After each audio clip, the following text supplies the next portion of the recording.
Hello everybody and welcome to another episode of No Excuses at vtwproductions.com and at youtube.com.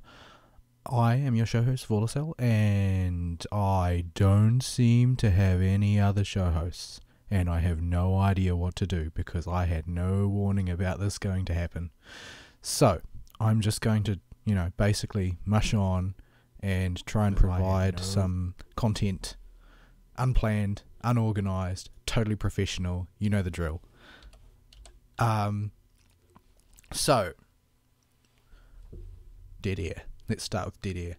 At any rate, if you would like to get involved with the show, and if there's anybody out there who is live and available to get involved with the show, I encourage you to do so because, frankly, I need the help. But if you'd like to get involved with the show, you can do so by sending us email at noexcusesvtw@gmail.com, or you can follow us on the Twitter at noexcusesvtw, or you can join us in the Discord chat. And you can most easily access our Discord server by going to vtwproductions.com and clicking on the show logo on any of our recent show posts, which will take you directly to our Discord server. You can chat with, me in real time and help me out and give me some content and so on and so forth. So, I'm just going to leave Extella in the background there because I don't have the wherewithal to both concentrate on playing a game and on trying to do a solo show with no planning of any kind. So I'm just gonna keep going, and hopefully someone will at some point show up to help me. I don't know, maybe I've got the time wrong, maybe daylight savings has happened somewhere in some other part of the world that I'm not aware of, and so I'm the only one who thinks the show starts at this time. Fern said that he was likely to be out today because he's got some throat problems and a large number of family members gate crashing his place, and apparently they're entering their silly season out at his town, so there's a lot of agricultural shows, that type of thing. You know the drill. If you live in a rural area, there's a lot of those sorts of things, and they tend to be the major events because that's what causes people to gather in from their various ranches and farms around the place to all congregate on the local town and get completely smashed, and then, they need the services of businesses like Fern's family's business. So, moving right along. Oh man, this is rough. I hadn't really planned on this at all. It wasn't supposed to be this way, guys. It really wasn't. But I guess I'll do the week segment. And while I do the week segment, I'm going to try and find the email box. The email box. Please behave, email box. I need you to behave for me this time. And there's nothing in the email box. Obviously. You guys. You failed me. You really failed me. So my week was pretty dull. It was an intense week because I'm training in new things at work at the moment, and so I had a lot of late nights trying to basically do things that I'm unaccustomed to, so I was rather slow and it took me a long time to get things done. And this coming week is liable to be even more vicious because, for starters, Monday is Queen's birthday, but Monday is normally a day off for me, so I don't actually get the statutory day, much to my grievous disappointment. And what's more, usually on a week where there's a stat day at the start of the week, the early days in the week become a lot rougher. But so I'm going to be all week on unfamiliar duties pretty much, and it's going to be a real challenge, but I do relish this kind of thing, really. Like, this is the opportunity for me to really expand my skill set, and I do very much see it as a challenge. I tend to gamify pretty much everything that I do, out of, I guess, long habit of being a gamer is what it boils down to. So when it comes to my duties at work, there's a lot of graphs and numbers and optimization that you can do with your workflow to try and be as efficient as possible. And while I'm still slow with the individual tasks, there's still, a game to be played, arranging things such that you can accomplish things with a minimum of gaps in an efficient fashion. So it is a challenge that I enjoy, even if the work can be a bit banal at times. I mean, I don't intend to work in the commercial laboratory industry my entire career, but I guess I don't know how my career will go. If I end up on the management track, I may spend a lot of years in it. But so as always for busy weeks, the bulk of my gaming boils down to FGO, and so I'm going to bore you with yet another spiel about FGO. So the Rashomon event came to a close this week, and this is an event that I missed last time. I participated in this time. I bullied the Banana Oni at great length, and you do get to the point where you feel kind of bad for her because you've done nothing but completely, sock it to her repeatedly for the past week. But then the challenge quest comes along, and suddenly all of your sympathy for the Banana Oni evaporates, because that challenge quest is complete bull. A lot of the other challenge quests I've very much enjoyed because they've required me to develop and execute some strategy or other to get through a challenge, which is usually varying as it goes along in a pretty significant way. But unfortunately, the Rashomon challenge quest is not really like that. Basically, you fight a 3 million hit point version of Berserker Ibaraki Doji, and she has basically a humongous number of defensive buffs on her, and you eliminate them by killing in sequence each of her 14 hands that accompany her throughout the rest of the event. So in effect, she's a Berserker boss with an enormous health bar and a menagerie of skills which will unpredictably disrupt the battle. The skills, however, end up fading into the background because ultimately the only thing that really matters is crits, and this is basically a symptom of it being a Berserker-based fight. Your normal strategy for dealing with Berserker bosses is to blow them into the ground as quickly as possible, unless you happen to have access to a class that is resistant to Berserkers, but I think that's only foreigners, and foreigners aren't in the game yet for the US server.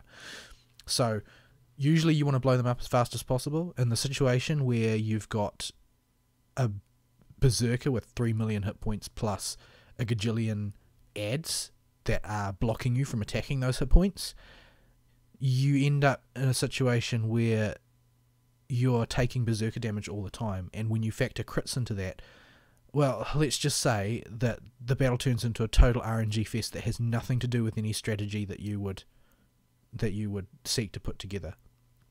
So my first attempt was a miserable failure. I blew all my command seals, and it didn't matter because, for instance, if I used Martha as my main damage dealer, she got killed by normal attacks. She got crit for 20k. I guess that's it now. There's nothing else. There's nothing you can do about a situation like that, right? Unless you've got a humongous number of buffs running at all times. So after having burned out completely on that one, I decided, okay, so I'll take one more punt at this. I've got no command seals, so it's going to require me to use, rainbow command seals, that is to say Saint Quartz, if I want to continue this time. And, well, the prize is summon ticket, so it's worth up to you break even on 3 Saint Quartz, basically. Almost, not quite, if you factor in some of the the 10 spin bonuses and whatnot, but you more or less break even at 3 Saint Quartz versus 1 ticket. So I did have some room before it became completely unprofitable, but I basically built an unbelievably shameful full stall team and stalled the fight out, and I still lost my entire lineup to random crits, well, a combination of random crits and the sort of wear down that you get when you've got high defense and are still taking random crits and you can't quite catch up with the healing. So it was a situation where I ended up getting Ibaraki down to 1 hand left. 1 Berserker hand, obviously, because, things can't be nice. They have to be horrible. And so I did the Saint Quartz revive because I figured, I've managed to survive this far. I'll be able to stabilize on I'll kill the last hand. I'll be able to stabilize on Ibaraki, who will basically doesn't have any meaningful skills to contribute, is just a certain amount of damage, and then I'll stabilize the stall there and then wash her out. And that's eventually how that went in the end, because when you can actually attack her hit points in large chunks, it's not really a problem. You're not going to waste tons with overkill or anything like that. So you can build your turns a bit more strategically. So I kept the stall running. Front line was Mash, Support Waver, Tamamo. You know, I really don't get a lot of use out of Tamamo on a day-to-day basis, but she really, really shines when you need to do a long fight where you need your skills back all the time and you need to keep your Noble Phantasm going all the time. Like, she's just an absolute stellar servant who doesn't quite have the same sort of opportunity to shine that, say, the Merlins and the Waivers and the Skardis do. But when she shines, she really, really shines. So she was probably the MVP in that, although, you know, in a stall team, there's not really an MVP. They all need to work together in order for you to keep going. So I figured, you know, ultimately the way that you deal with 20k random crits is to turn them into 0k random crits and take almost no damage as many turns as possible. So that was the approach that I took in the end. And I got through. I had to spend 1 Saint Quartz. I got my ticket, so that's, you know, slightly less than 2 Saint Quartz in profit. I mean, you got to take what you can get, you know. There's not really much else you can do. So yeah, that event is over. I cleared out the shop of all of the things except for pieces, monuments, and cubes. What are they called again? Mana prisms? Mana prisms. I didn't clear out the mana prisms. But I cleared the other stuff. Honestly, that event was not great. I mean, everybody knew it wasn't going to be great because it's a rerun after all.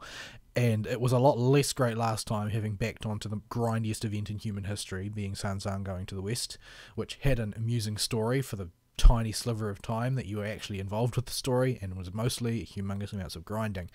But yeah, it was it's one of those events where when you don't roll heavily on the gacha, or you don't have well, actually, when it comes to Rashomon, it's less about the rolling well on the gacha, because I spent 10 tickets to get nothing, obviously, on the gacha for Rashomon, and I got quite a few CEs that were helpful for drop rate, so I was able to build up the currency quite quickly late in the event. The thing is that I got none of the Golden Carp CEs, which are the ones that can really improve your turnaround time, because if you can MLB 2 of those, or you have one from last time, you MLB another one and have maybe an extra 1 or 2, that allows you to really consolidate your damage CEs into a few servants, allowing you to do your damage clears and grind at the same time. I was not able to do that.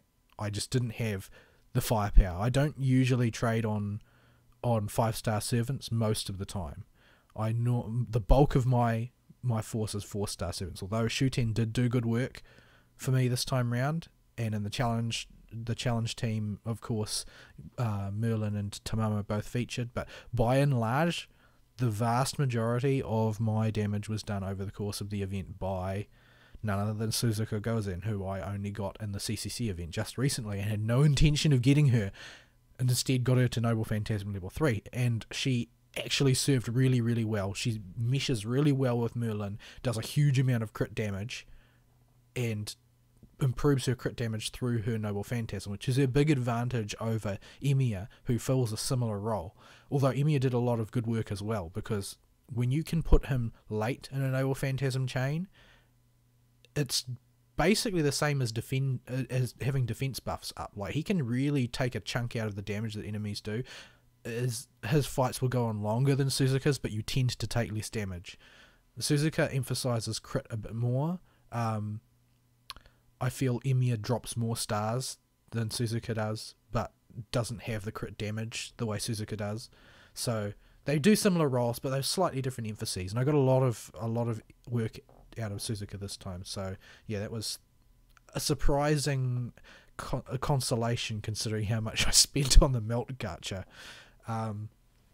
Yeah, speaking of Melt, I haven't had a good chance to use her because she's really a bad fit for this event, in my opinion, though some people have used her to solo things in this event as well because, well, they really love Melt. Melt's a popular character. She's the sort of character who endears herself to people quite readily and was pretty much written to do so, much like the way Altera was in the original Fate Extella. Like, that story was all about making the player really love Altera, even though the story seemed to think it was about making people love Nero. In fact, managed to do the opposite.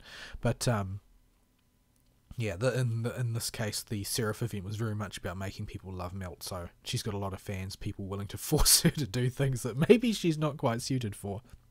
Anyway, leaving FGO aside, well, I'll just extend this a little bit since I don't have anybody else to help me talk, and I don't know where they are. Oh, Aristeel's online on Discord. Is he going to come into the channel and help me do this show? Because this is ridiculous. No, he's just sitting there. Why is he just sitting there? Come on, Ari, come into the channel. Do it. Do it now. Come on. Good grief. Anyway, maybe he will bother to drop in. Maybe he won't. Maybe once he figures out what time it is, he'll drop in. He probably thinks that it's going to start in like half an hour from now or something. That's probably what's going on. For all I know, it actually does start in half an hour from now. But since I can't count on Fern since he's out this week, I have to start just in case, you know. Anyway.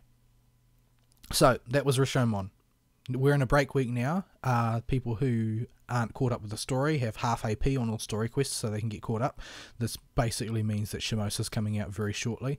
The question is Shimosa going to come out next, or is Onigashima Rerun going to come out next? I very much enjoyed Onigashima the first time. I'll enjoy it the second time probably even more because I'll be able to get even more ridiculous numbers.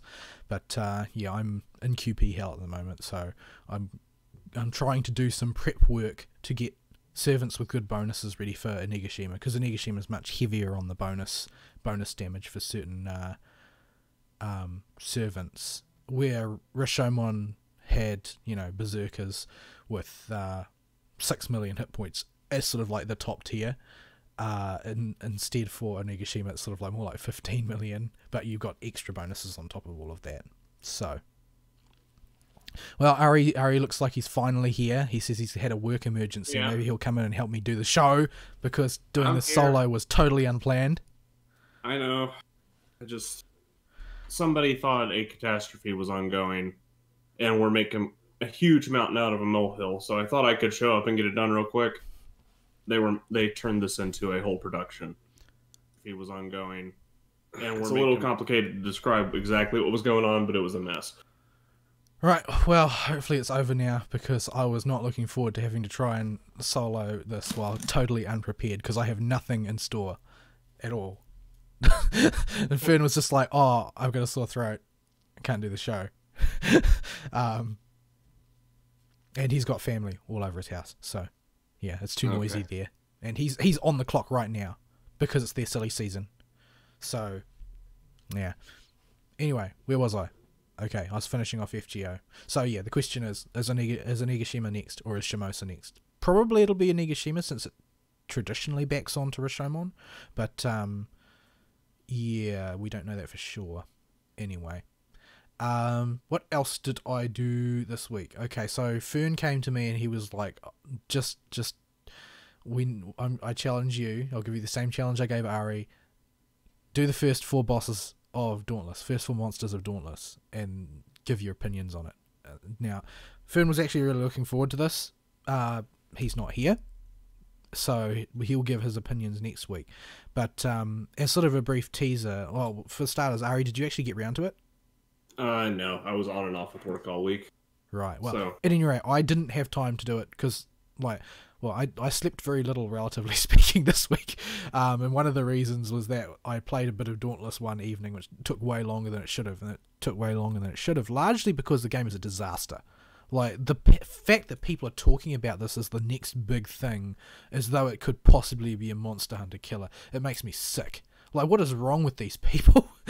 Where is their taste?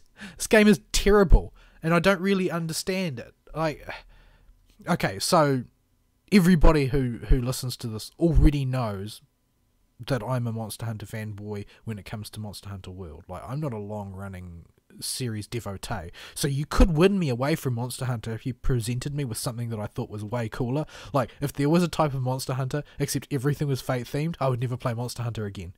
But, that's not the case. At any rate... oh dear. If there was a Fate-themed dress-up game, we wouldn't see you play any other game ever again. Well, I don't normally play dress-up games, but and it's not like there's no costume wardrobe in Fate Extella. Anyway,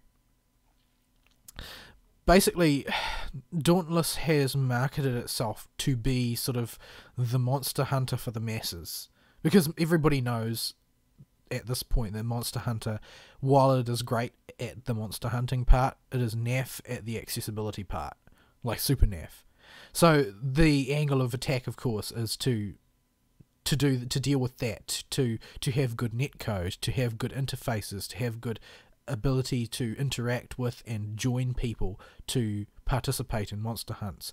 And then, but the thing is that would also have to be slapped on top of a game that was as good as Monster Hunter. However, what I can say with Dauntless is that they have struck out on every possible count. Like, when I put this game up against Monster Hunter, I can't find any reason, no matter which part of the game that you like, of the game concept that you like, I can't find anything that would make you pick Dauntless over Monster Hunter unless what you liked was bad games. Like, games that are worse, games that are more immature and poorly realised compared to what they could be. Like, everything about it is just worse than it should be for what it's trying to do.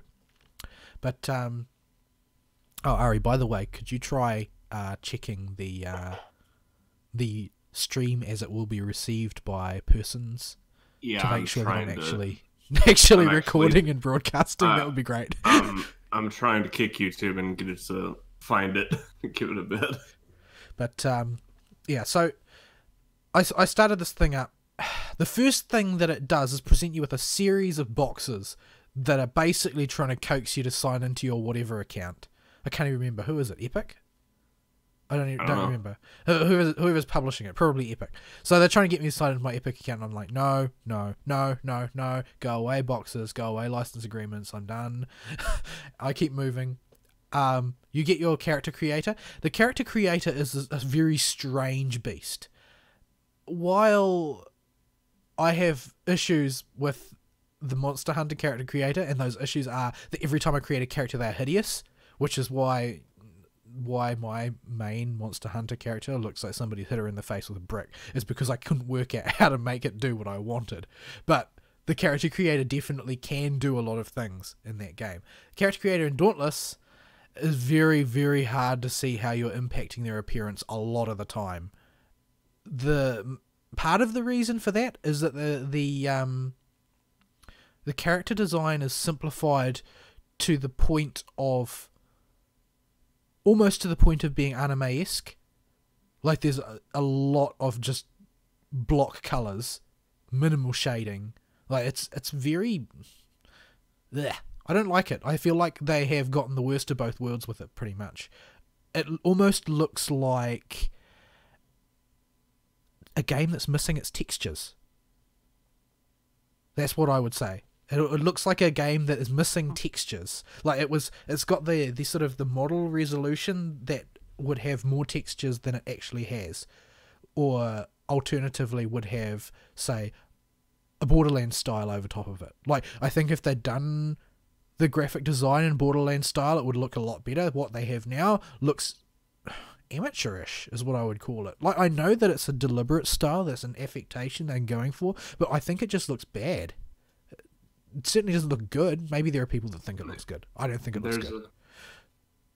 It looks like, you know, the clothes that you could sometimes snap onto Lego characters? Yeah. That's what it reminds me of. Yeah, like there's clearly shape in there, but it's because it's a monocolored thing, there's no depth to it whatsoever. It doesn't have any real sense of being what it's trying to look like.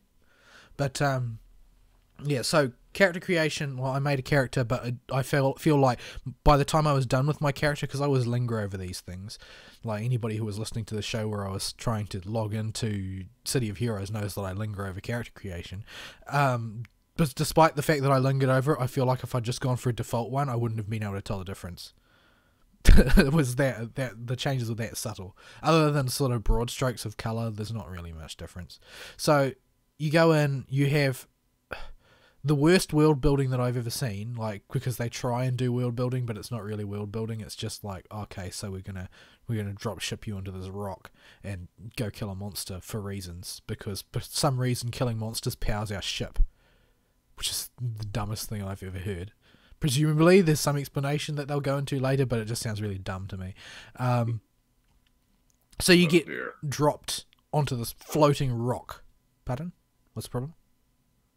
Oh no, I was just sighing at the ship Right. and So feeding it stuff. the ship's sort of sailing along, and you're supposed to be like a newbie who's about to go on their first for realsies hunt without direct supervision, and the ship gets like hit by lightning or something for reasons that seem awfully convenient but are not really explained, and you basically get dumped onto a rock, and you have to kill a monster to recharge the ship.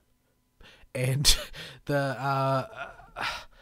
this introduces you to the one of the most grievous conceits, which then blights the entire game as far as I've seen, is that all of the combat takes place on floating rocks, which means that there is no ecosystem, there is a single biome, and what's more, it's very, very arbitrary in structure. Like you can tell anytime you go into a Monster Hunter map, of which there are comparatively few, that they are very lavishly put together. A lot of love has gone into the detailing of them. I mean, if you wander around the ancient forest, you can convince yourself almost that it's a place.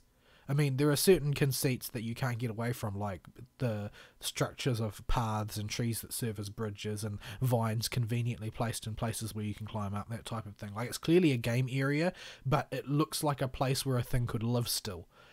In the case of Dauntless, you have a rock with grass and trees on it and a monster. Now, the rock is just big enough to not be able to find a monster, but not big enough to have anything interesting on it. So I ended up one time just walking in circles for ages because I couldn't work out where the monster was, because apparently you're supposed to follow the little blue glowing flames on the ground to a monster, but it is also entirely possible to be in a place where you can't see any from where you are. So, better or worse than the scout flies? Scout flies are way better. Okay. Because scout flies move. If you step on these blue flames, they disappear because they give you a small speed boost. And if you happen to pick one up and you can't see the next one, well, you're lost without a map if you go in the wrong direction. So, yeah, I don't know. It seems like they were like, oh man, we need scout flies or something like scout flies that's not going to look like scout flies because we totally can't have them be scout flies. And so they did this, and it's just worse than scout flies. And that's going to be the running theme of this, like, Monster Hunter but worse. Everything in it is Monster Hunter but worse. And so the monster has the same problem that the area has, and that there's no ecosystem. So you run into the monster, and the monster's just walking in circles. Like, that's what they do. They just sit there. They don't do anything interesting. They don't wander around the level. They just sit there. And they don't do anything. They just walk around. It's boring. So you go up, you fight this monster. The monster fights are crap. Like, okay, I'm going to lay it out there. I've only done the first 3 monsters. It is reasonable to assume that the first 3 monsters are crap. I mean, the problem is that Grey Jagras is god tier next to this thing. This giant beaver. And yes, you're fighting a giant beaver, first of all. That's the impression I got from it, was that it was a giant beaver. It's just sort of wandering around a waterhole area being a giant beaver. And you go up and you attack the giant beaver. So your default loadout is just like a sword. And yeah, it's a sword. And you swing it. And so I fought this monster. And the way I fought it was I went up to it and I hit the attack button until it was dead. Occasionally I moved out of the way of something. But mostly I hit the attack button until it was dead. So this is partly that the monster is bad, and partly that sword is an incredibly banal weapon, and hopefully nobody uses it, but it's clearly made for people who don't want to think, because you have very few animation locks with that weapon. You can just keep hammering that button over and over again and then dodge anytime you need to. It's just like the damage is small compared to other weapons, but you're never in danger, ever. You don't have to commit to anything. And when you get your sort of power-up mode that you get when you've hit things enough times, and that's all you need to do is hit things enough times, there's no other mechanic to it, it's just hit things, then you get like the super dash. And this is not like the Superman dive in Monster Hunter, when you play Monster Hunter, you think of as a massive evade, because it is a massive evade by Monster Hunter scale. This thing is enormous. Like, you just hit the button and you dash a gajillion miles in one direction. And there's no way anything could hit you if you just dash away from it. And you just seem to more or less be able to spam your dodge roll as well. Like, everything about the way it plays is just incredibly... What are you, casual? You know? I see. The whole thing is casual. Anyway, so I walked up next to the monster, I hit it until it was dead. That was the end. Okay. That was dumb. That was, like, super dumb. I cut off its tail, but you don't, carve monsters or anything. You just kill them and you get the stuff. So, yeah, I walked up to the giant beaver and I slapped it repeatedly with my piddling little sword until it fell over dead. And that was the end of the first fight. So, the second fight was against Cut-Rate Odogaron. And I did it twice. With the sword and with the axe. The axe is the great sword analog. And I picked it because it was the great sword analog. The thing is, it's not really a great sword analog. It's way easier to use than the great sword in the sense of you can, like, move around while swinging with one of the types of attacks, and like it's great sword, which isn't cool, basically. That's what I would call it. Anyway, I did it with the regular sword, and again, it was like the only thing that this guy does is that he charges at you. But the thing is that you're guaranteed a topple if you hit him in the face while he charges you. So again, it's easier than Monster Hunter in that sense as well, but he's also very predictable. Like, the only patterns this monster has, you'll pick up within 15 seconds of fighting him, because that's how long it takes you to see his entire move library. And that's all he does as well, is just wander around. And again, he's in the same sort of area. It's just a rock with grass and trees on it. He doesn't interact with anything. He just sits there until you run up and hit him with your sword until he is dead. Period, end. So these things are basically... Well, the one that showed most clearly what I'm saying is the third one that I did. And the third one is like... It reminds me a little bit of the Banbaro monster that they've shown for Iceborne, and that it's sort of an ice monster. But what I really noticed with this one is this is another monster whose only notable thing that it does most of the time is charge. And what I noticed is that it was exactly like fighting a Terabam. That was all that there was to it. Except Terabams, they're set in a context where you need to learn to kill them with speed and panache, because you're going to be killing dozens of them. In this case, they just have a large amount of hit points. But it's still a Terabam. It was a monster that pretty much just auto-faced me all the time, and the only variable was whether I was close to it or far away. That was pretty much it. And occasionally it would charge, and I'd move out of the way. And if I got too close for too long, it would stomp. Like, it was just a Terabam. That was all that there was to it. He has another ability, and this is the thing that really made me facepalm and put down the controller, was... Well, the thing is that the axe, for some reason, has a ranged attack, where you throw the axe, and it spins and does damage, and then you can call it back to you and do a big slam thing, which charges your meter and stuff. But, the operative thing here is that this monster creates this massive ice armor, which for some reason is so incredible that it makes you do 0 damage. But while it does that, it spawns like a million ads, and these ads will plague you. So you slap them out of the sky. So when you kill an ad, you get a buff that causes your next attack to do twice as much damage and ignore the ice armor, to basically allow you to break the ice armor.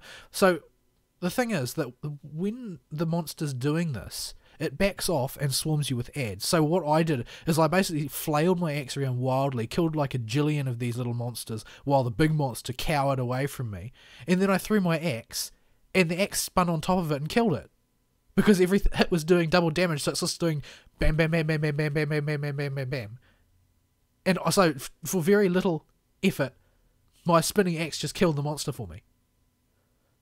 Like, every fight shows a minimum of thought and effort has gone into it.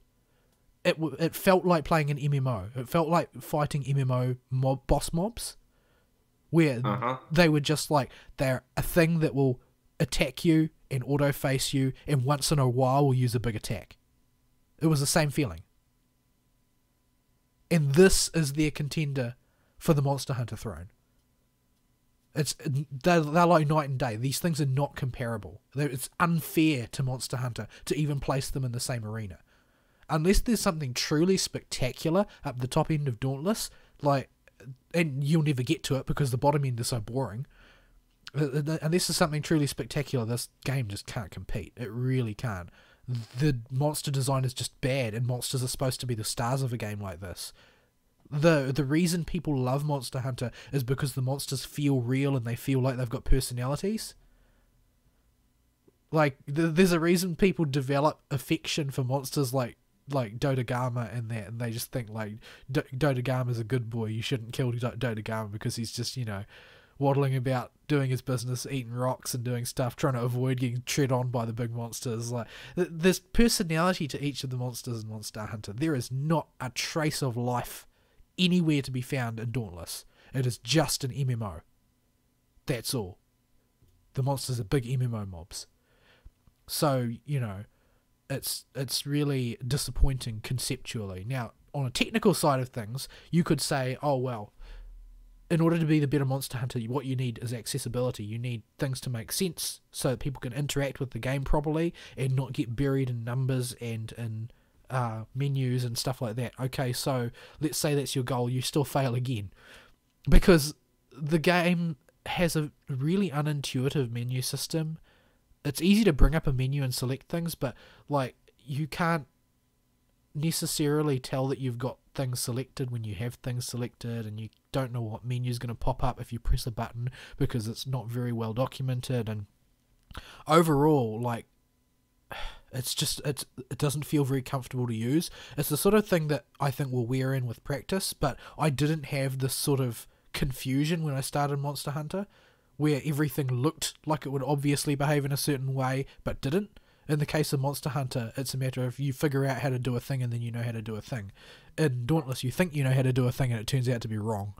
So, on a technical level, I didn't have significant problems. For the record, I was playing on the PS4 Pro. Fern played on a PS4. We haven't got anybody. I haven't talked to anybody who's played it on the Xbox or the PC yet. I think you can play it on Xbox, but it's the one thing that it does have as a claim is that it's multi-platform. But you can play a bad game in multi-platform, or you can find people on your platform and play a good game. I mean, which do you prefer? But so Fern had major hitching issues. I was unimpressed with the frame rate, but it didn't oppress me. It did oppress Fern. He felt like it was really performing poorly at times, like 25, 20 frames sort of performance. What's it supposed to run at? I don't know. I don't know what its documentation says, but yeah, I didn't notice it, but I was very tired when I was playing it, so I wasn't really looking for that sort of thing. I was already reacting behind time. But the thing that I noticed the most, and this is the thing that's really unforgivable because it was the one thing that they had to win on, is that the hub town lags horribly. You're constantly getting rubber banded and slingshotted around because it keeps hitching. It's really bad. Oh, that's just lovely netcode. And well, actually, that's an issue with what's a good way to describe this? That's an issue with what's being displayed on your screen syncing up with the server because of the hitching. Yeah, well, at any rate, it's uncomfortable to navigate the town. And the other thing about the town is that their town's not interesting and cool the way Astera is in Monster Hunter. It's just a bunch of shacks. It's not really that interesting or detailed at all. Maybe it gets better or something, I don't know, but it's... Wait, I thought you were on a boat. How are you in a town? Oh, no, you go... The town is the hub, it's a port where airships go to the various islands which have monsters on them. So, okay, I just thought you were living on the boat, perpetually feeding the sausage machine to keep the keep the boat in the air or whatever. That might make it seem important to fight monsters. It's nowhere near that important. Apparently, like, and that's the other thing, right? There's a flimsy excuse from Monster Hunter that, oh, what you're doing is You're you're regulating the ecosystem or something, isn't like it? there are monsters that when they move out of their area for some reason and start interfering with another ecosystem, they cause the ecosystem to collapse. So stray monsters, you've got to knock them down, and like basically monster hunters have been hunting monsters for so long that they've just become part of the ecosystem. So if they suddenly stopped hunting monsters, the ecosystem would fall apart. You're a glorified Steve Irwin or Yeah. Jeff Corbin or any other animal biologist running around. You're a you happen to really- carry a giant weapon. You're really a really nature's red in tooth and claw style Steve Irwin, who also has to kill the crocodiles, because if he doesn't kill the crocodiles will overrun the earth. But If Steve Irwin wore a crocodile skinned set of armor with a giant gator tooth great sword, that would be awesome. there's probably fan art of it. He would be appalled though. Anyway, He would, but that wouldn't stop people. the system for sort of making and upgrading weapons also feels flimsier. Like, I know it's just the early stages and you're going to have to grind like a mofo, I'm sure, to get later stage armor, but being able to kill a monster once and then craft a weapon out of it straight away from the stuff it drops felt weird to me. I guess nobody really wants to go back and repeatedly farm low-level monsters. Maybe? I don't know. I kind of like doing that, actually. But that felt kind of weird. Killing the monster again and being able to craft the entire armor set out of that also felt kind of weird. A lot of things felt kind of weird, actually. They've also got various types of augment stuff that you can get, which appear to come out, be randomly selected from things that you stick in a machine and crush or something. I'm not really sure. It was very confusing, and everything kept hitching. The game also tries very hard to force you to play with other people. I kept accidentally getting in matchmaking and then having to literally force close the program to get out of the group, because there's no quit option. Like, when it starts to place you in a group, you can't, unplace yourself in a group. And if you make the mistake of saying that you want to be involved with the matchmaking, which is a giant button compared with the solo button, which is tiny and doesn't work and sometimes puts you in a group anyway, if you accidentally say you want to be in matchmaking, it will just not let you ever change your mind. Like, it just locks you in for good. That's it. You're in matchmaking now, son. I hope you're ready to force quit the game if you want out. It's really wonky and stupid. It just doesn't make any sense. But yeah. The long and short of it is, don't play Dauntless if you can play Monster Hunter, because Monster Hunter is actually good and Dauntless is not. That's really it. There's a lot more nuance to go into, and Fern will probably have a good rag on it, because he seemed almost personally offended by the game, because he's a long time Monster Hunter fan. Fern never asked me to play video games, like, ever.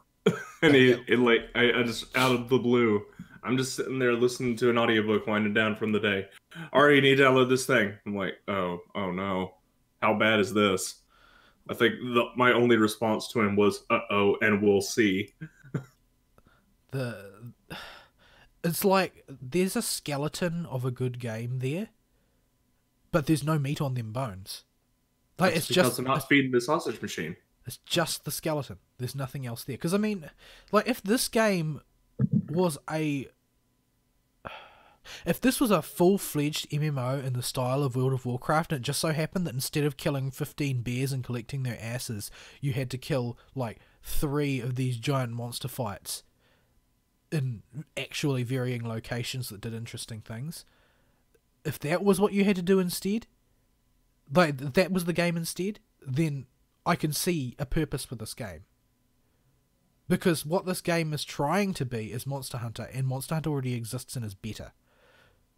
Because they have not made monsters. That's really the thing that really stuck with me about it. So they have not made Monster Hunter monsters, they have made MMO mobs. And they don't seem to understand the difference. When you give it a shot, Ari, because I think you'll probably understand what I mean. I want to give it a shot because both of y'all are Monster Hunter fans. I like Monster Hunter, but I would not put myself in the group of being a Monster Hunter fan.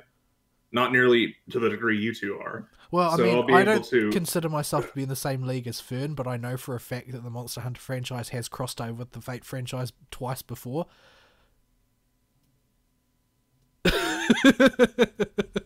I'm just going to stop responding to that type of comment from now on because it always doesn't go anywhere. But yeah, We got to limit that joke a bit more. It's getting overplayed. the thing is that they don't feel like monsters. They don't have that living creature vibe to them. They just feel like mechanics. Yeah, they're like, I get what you mean. Yeah. So And we'll maybe see. maybe it's different at higher levels. Maybe they do a lot of cool stuff at higher levels, so they feel like monsters. But I thought Great Jagras was cool, and I thought Kulu-Yaku was cool. Like Kulu-Yaku is a derp. You can see he's a derp from the first time you lay eyes on him. He acts like a derp and he fights like a derp and he runs away like a derp. One of my favourite fights in Monster Hunter World's history is the Aetheryte Kulu-Yaku, which just gets bigger and bigger every time you fight him because he keeps licking the glowing rock. And he just derps about. He's enormous and he's stupid and it's hilarious. I loved every second of that fight. And that's a low-level monster. That's equivalent to stupid beaver creature. But it's so much better. So much better. Like, he does things that make him look like a living creature, as opposed to, stomp, stomp, tail slap, bite, stomp, tail slap, bite. Looking from the outside in without having played the game yet, that seems to be a consequence of the character design as much as the game design. Because if you don't have an environment for these things to stomp around in, and B, don't have the same freedom in design to detail these monsters and give them personality traits like Kulu-Yaku's little head feathers that stick up like 5 little idiot Hoji on its head. Or Dodogama's big inflatable little thing on his neck or whatever. His little ribbit frog neck. Those are things you need to give your monster a air quote personality. And if your design is limited and your world and your environments are limited, all you've got is a bundle of mechanics in Lego and what looks like Lego graphics here. Yeah, and so the whole thing is just very underwhelming. Like, I don't think that there's ever been there haven't been many situations where I was waiting for Basiljuice to appear because I thought it would make things better. But this is one of them, because there's just no life to the world. It's just this completely static snow globe, and all that you can really do is watch the snow drift down gently and then shake the bulb again. That's all there is to it.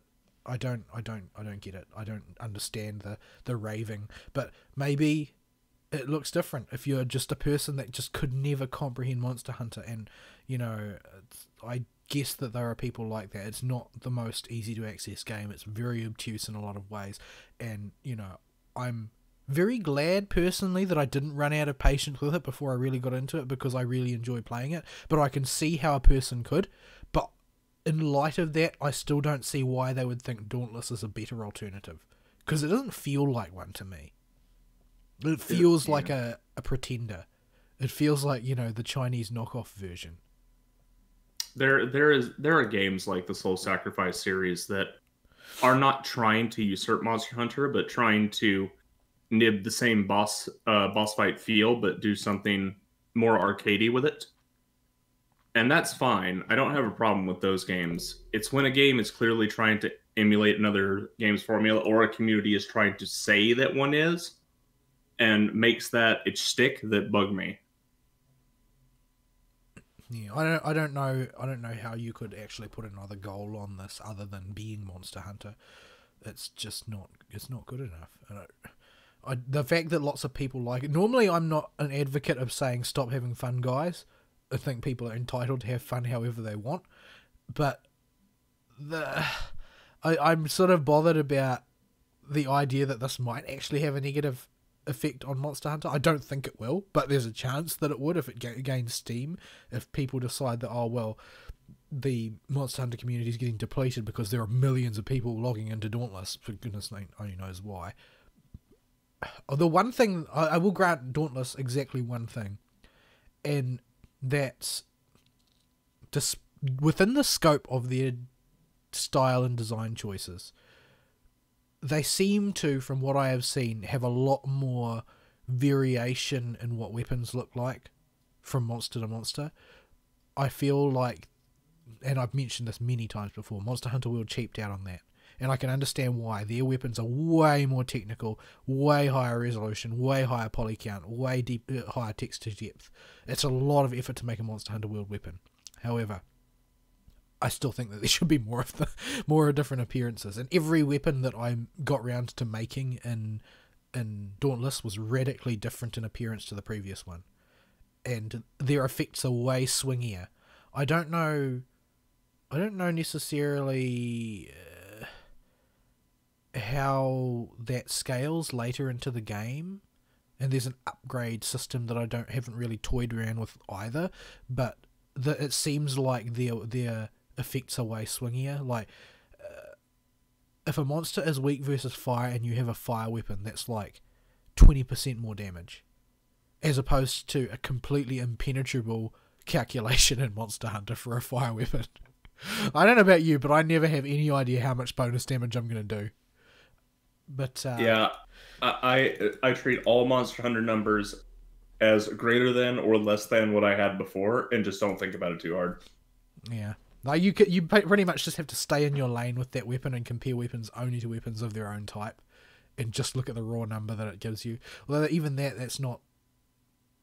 It's pretty hard to work out. I know that there are sort of base multipliers on everything, and I don't know, it's too complicated. And that's the reason why Dauntless is more accessible, because they have 20% more damage versus ice monsters. Like, people understand that, but it also doesn't have much depth or nuance to it, so it's a double-edged sword in that case. But the weapons look kind of cool. A really high texture resolution version of them would look way cooler. But they don't do that. They do these weird cartoon Lego graphics. But you can't have everything, I suppose. Or in the case of Dauntless, you can almost not have anything. But, yeah. At any rate, I really am undecided as to whether I'll play any more of it. I feel like I haven't given it a fair go yet. But I really don't feel motivated to give it a fair go. Which is not really a good starting point. What else? Did I do anything else this week worth mentioning? I don't really think that there's much else to cover right now.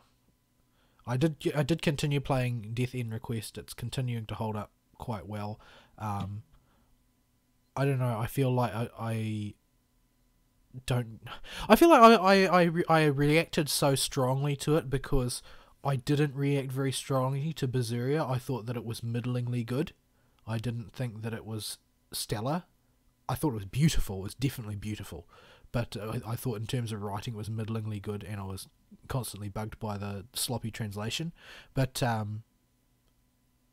before that, the big MMO that I played all the way through was probably Final Fantasy 15, which was dismal. And then, so basically, since the time that I played through Persona 5, I have felt starved for a really engaging JRPG that made me really interested in, man, what's going to happen next in the story? Because, I mean, you don't get that from Tales game, right? Even if the character writing is good in a Tales game, you know exactly what's going to happen in a Tales game. You're going to space. Like, that's just, that's how it always goes. I've had to explain this to every single person I've ever introduced to the Tales series. I'm like, oh, yeah, you're going to space. That's not a spoiler. There isn't a single Tales game where you do not go into at least the lower mesosphere by the end of the game. Yeah, there's no getting away from space. Like, somewhere in the development team, the Space Corps from Portal has a very important role, because you always end up in space. But because of that sort of and a similar, space is not the only thing though. There are other sort of tropes that are just they trotted out. They play things very straight the whole way through. They're not trying to do anything too terribly innovative with storytelling. Well, it's in any Tales game. It's not that Even they're the not older good innovating. ones. It's not just that they're not innovating. It's that they're always the same as the last Tales game in particular. Like even though I don't feel like there was much terribly innovative in. I don't feel like Persona 4 had any innovation to speak of in it relative to Persona 3. I don't think that it was that groundbreaking. It was just sort of a very slight evolution. But it was way more interesting to me than Berseria because the story beats were not identical to the previous game. Berseria is like it's just, you know, they do the same thing in every Tales game, and Berseria followed in the footsteps of a Tales game, and there's not necessarily anything wrong with that. It's just not gonna thrill me. The reason I love Berseria so much is, number one, the themes ring very resonant with me personally, and number two, it's a recovery from the downward spiral we were in since Graces. It is a hard pulling the ship out of a nosedive here. We may not crash. And so I was very, very, very happy with it. Yeah, I very much miss Grace's mechanics. I don't so much miss Asbel and his friendship. And his belts. Yeah. But yeah, that's the friendship game. Great. Yeah. So, what else this week? I watched the latest episode of Rising of the Shield Hero, and basically where we're up to, anime. Have you been following the anime? I've been vaguely aware where the anime's at, but I'm like a week or two behind. Okay, so where we're up to now is basically Naofumi has had his triumphant return to the capital and has been vindicated. Like, that story arc has sort of come full circle. So the big cathartic payoff at the end of the whole first, like, sixth of the story is finally paid out. Yeah, and I feel like it was performed very well by the actors involved. Like, it was done very well. It was pitch perfect. Are we at the point where two people get new nicknames yet? Yes, we've seen that happen. And it was, okay, and that's the part I'm talking about. It was played through, that scene and the lead up to it was played through really well. Yeah, and this is what I was hinting at way back about 2.5 months ago. The other thing that stuck out to me about the way the story was put together is that when they say, like, the Queen says straight out that her elder daughter is a pathological liar, and they actually play it all the way out. Like, normally when somebody says that in a dramatic performance, it just means that they lie a lot. But in this case, she's being actively tortured by her telling lies and is unable to stop lying. She just keeps lying and lying and lying until she basically passes out from pain. And that's the first time I've actually seen them do pathological liar right to the hilt. Most of the time it just means that they lie a lot, and then as soon as the pressure gets too high they stop lying, but it didn't go like that at all. And I think that it was written quite well in that sense. Yeah. And it almost allows you to, like, they play it at several different angles. Like, you know that she's guilty as sin, but you still see the multiple sides of the way that people react to that. Like, you almost pity her because she doesn't seem to realize what the truth is anymore. She's so ensconced in her lies that she can't really see reality. So everything has to serve her. There's no two ways about it. She doesn't understand or care. It's just like she's almost incapable of caring about the effects that her actions have on other people. And yet you still get to see that the crowd at large, having heard everything that she's done, they still pity her because she's a pretty face, which is pretty much exactly how it works in the real world.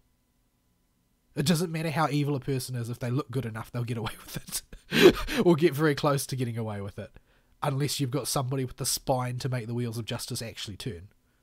But, yeah, I enjoyed it. It was nice to see it get to come full circle, to see people get what they deserve. And I felt like it was performed really well. Like, Naofumi really steals the show there. Chews the scenery real good. But, yeah. When his first reaction, I don't know if they translate this into the anime or not, but in the manga, his first reaction is kill him right now. make them dead. And the queen's like, hang on a minute, I can do that, but I got. If you think about this, I think we could find an even better idea. No, this is not. It's not written like that at all. The story's completely different to that. Okay. I don't know if you're gonna watch it. Do you want me to spoil it or? I'll watch it eventually, and I'll do a compare and contrast and see if my memories are just a little fuzzy. I enjoyed the way that it was played out. It was a bit melodramatic. It felt a little bit weak in places, but I feel like the payoff worked, and it makes Naofumi look way more heroic than he would be otherwise. Yeah, he is. He was initially portrayed in the scene in the manga as a crazy hothead, because the manga chapter immediately preceding Naofumi's decision ends right as he's about to say something, and the next chapter opens with him literally screaming off with their heads. Yeah, he's not 100% behind that. He starts off not opposed to it at all. Because it sounds like the way it's structured, it seems like that's proposed to him by the Queen, and he has zero objections. But over time, he sort of gradually starts to wonder if maybe this is not the way it's supposed to be. If that's not, if this is really the role that he's supposed to play, is to be the person who's okay with this. I think the punishment they wind up getting is infinitely better anyway. Indeed it is. But unfortunately, anyway, we can't say a certain character's name anymore. Anyway, I've basically been doing my week for an hour now, so Ari's turn. Well, that's pretty normal. But let's see. Okay, my week. So I had to play catch up this week because, as you may recall, I had the plague for a week and a half. And a good chunk of that was working with not full faculties, in addition to being physically tired and having to skip out on 3 days of work, at least. Full days was working because I was just too dead. So I got home and was incredibly tired. And Fern has read the audiobooks I was listening to chill out with. So I want to save them for when he's here. I've been checking out the Codex Alara series. The other big Jim Butcher series aside from Dresden. And it's weird. And your teaser for this is if Dresden has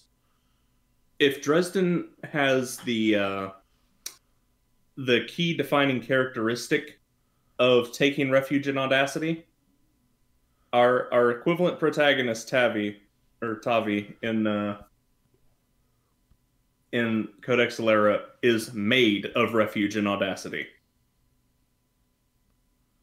He will always take intentionally the single most ridiculous path to victory that he can in the most over the top way possible because he sees it as the only way to get things done. So go big or go home. Yeah, pretty much. I don't think that Dresden's defining character trait is that he takes refuge in Audacity. I think it's more like he doesn't know when to stop pushing. He always goes a little bit further than he should. He doesn't know how to keep his mouth shut. I don't think that he's actively trying to take refuge in Audacity. I think that his mouth runs away with him, and he has to, because it's the only way through. Yeah, like one of the lesser of Tavi's little schemes is, oh, the enemy is approaching us through the forest. What do we do, Captain Legionare? It's like, I'll just burn the forest down around him. That'll work. That is the least audacious thing he does. It's well, just like, we're sure about this? It works. So, yeah, the book series is if during some point in Rome's history, early in Rome's history, magical, like, Pokemon showed up in the world that granted people that once they made a contract with one, Avatar the Last Airbender type powers of the various elements.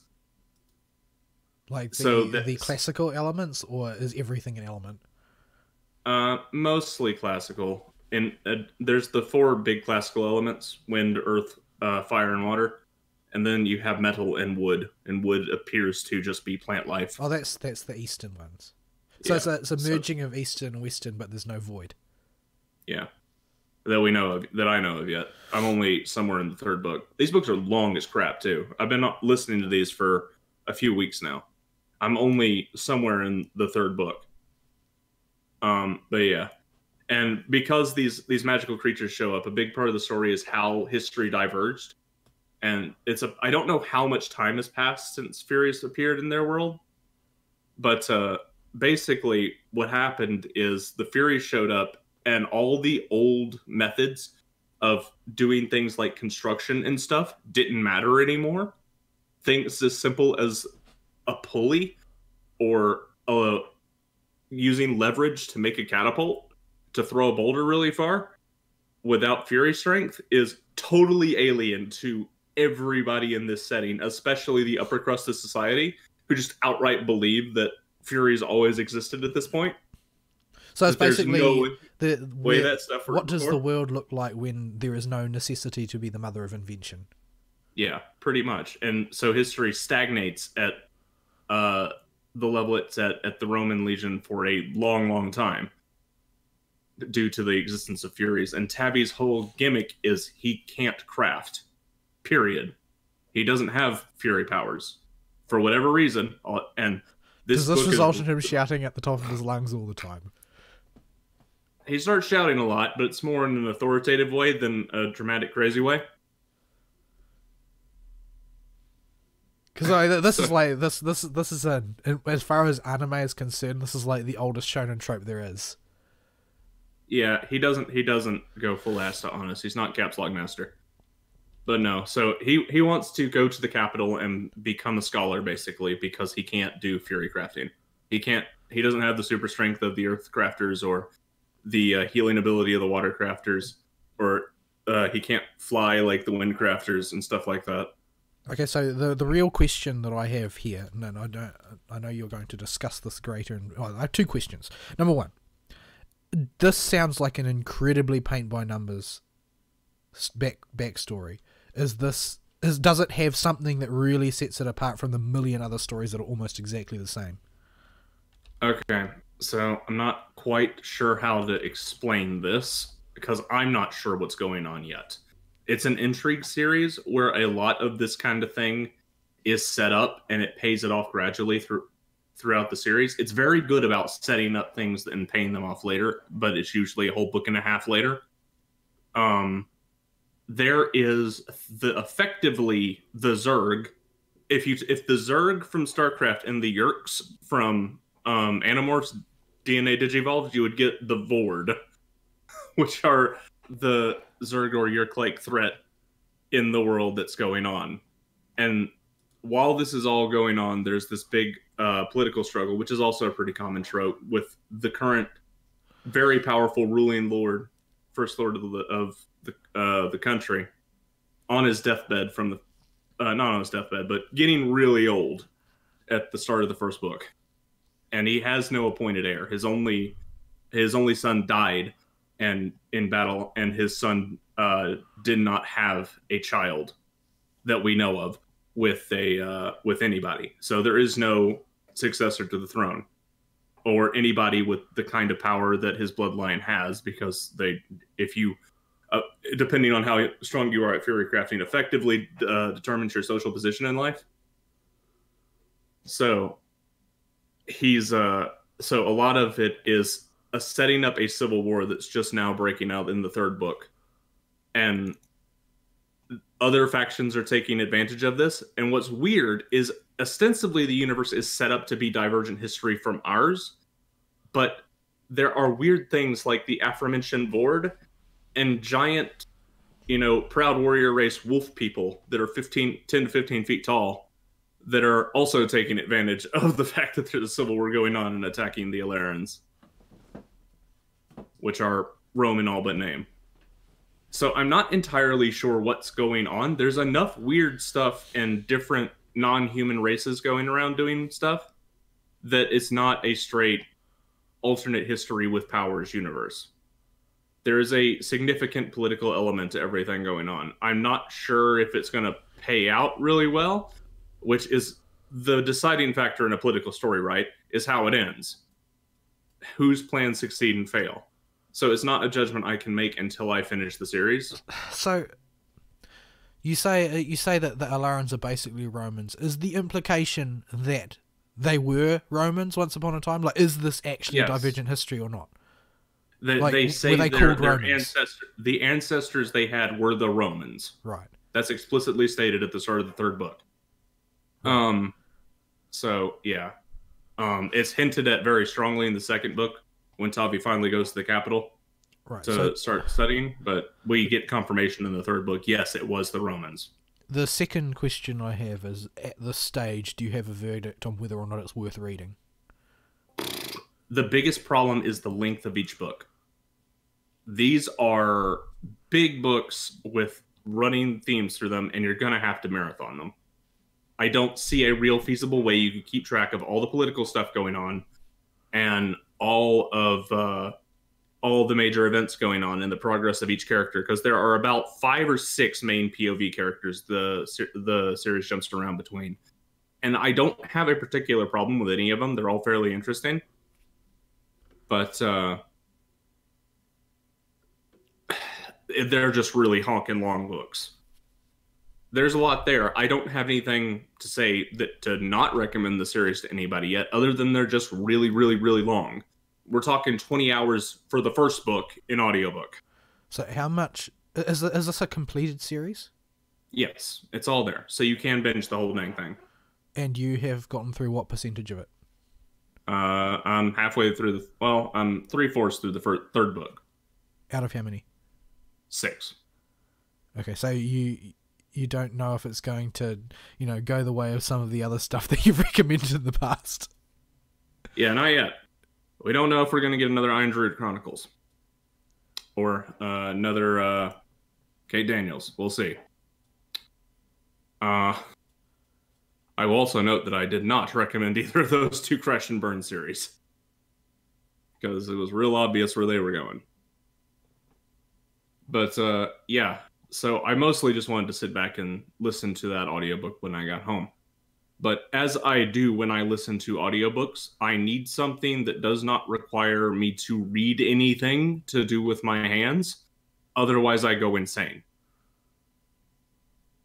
I cannot listen to an audiobook because it takes the language channel and do something else that requires me to input text in any way, shape, or form. Almost no men can. Yeah. That skill takes a very long time of intensive development to actually manifest. Some women can do it straight off the bat. They're just better at that type of thing. It's one of the myriad differences between men and women that people pretend don't exist. It is especially difficult for me. I can multitask in a general term very well, as long as the things I'm doing are diverse enough and do not overlap in the skill sets they use. Well, that's not really multitasking then, is it? Yeah, it is not switching between 2 tasks of the same type. It is just doing a whole lot of things at once. But there are some people that can't even do that. They can't walk and chew bubblegum at the same time. Yeah, those boys need some help. But anyway, that aside, that was the issue today, by the way, was somebody could not walk and chew bubblegum at the same time. And why I was late. It was something of that nature. But, yeah, so I put Neo back in my console and reinstalled it because I hadn't played any of the DLC. Right. And because the sequel is currently, or was recently, I don't know if it still is, in alpha, we got a semi-public alpha. A semi-public alpha demo thing come out. And so I wanted to refamiliarize myself with Neo's systems because I could not remember for the life of me the specific details of it. Was it moving in slow motion? Yes, actually. The game was significantly easier than I remember it being, with the parry window being, for the special parry move being so long that I could parry anything that had a weapon. Yeah, but no, that ain't what I ran into with this game. First off, I was I was on a roller coaster of emotions going through this game when I first started. Because I had not played it in forever, I decided to start a new game. You know, as you would do in a game that is known for being fairly difficult, if you haven't played it for a while, to get a feel for the mechanics again. Figure I'll poke around the first two major regions, do about 4 or 5 missions, and get a re-feel for the mechanics and the controls before I jump back into my old save file and go into the DLC. Do not do this. Like, seriously, just go reset your level and take your gear off. It'll be less painful. Because Neo only allows you to have one dang save file. And does not tell you that you only have one save file. Oh dear.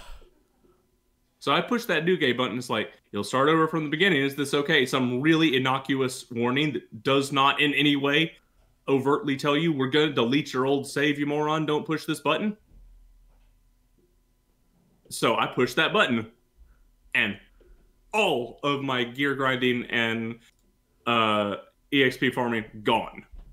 Probably a good 60 hours of work just poofed when I pushed that button. Oh dear. So I could not jump right into the DLC. And I'm like, well, okay, I'll muddle my way through the game, I guess. And then I remembered something. The glory grind, which is their online currency.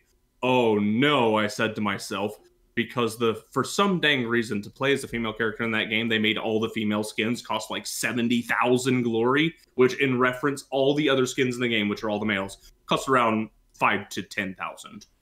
And you get about 30 glory per ghost of other player you kill if you walk up to a spot where they died while you're online and summon their revenant to punch it in the face.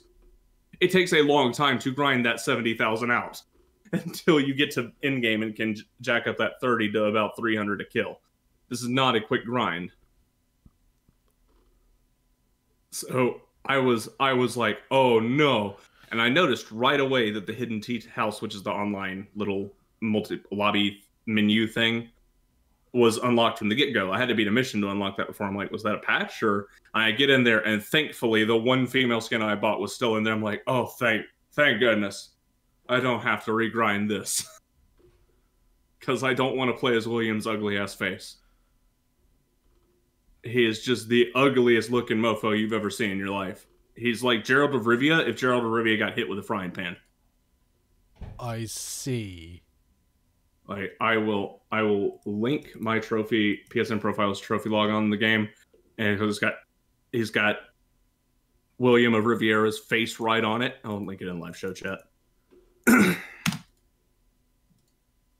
And yeah, it's just Gerald of Rivia with, you know, if his face was hit by a frying pan, and his hair was a little more blonde. I see. He's an ugly, ugly person. He also looks rather unhappy. He's always unhappy. He's based on the first Westerner that arrived in Japan. Not Westerner. Well, yes, Westerner, because Africa's not Western. Africa's Africa. But the first Westerner to have any kind of cultural impact in Japan. And the whole game is based around how he shows up and is able to use all the Japanese magics and ninjutsus and samurai skills, because he has to fight the evil Englishman bad guy who's coming to glorious Nippon to steal its magical sacred energy, which is for some reason all over the place in the form of crystals that anybody can just pick up.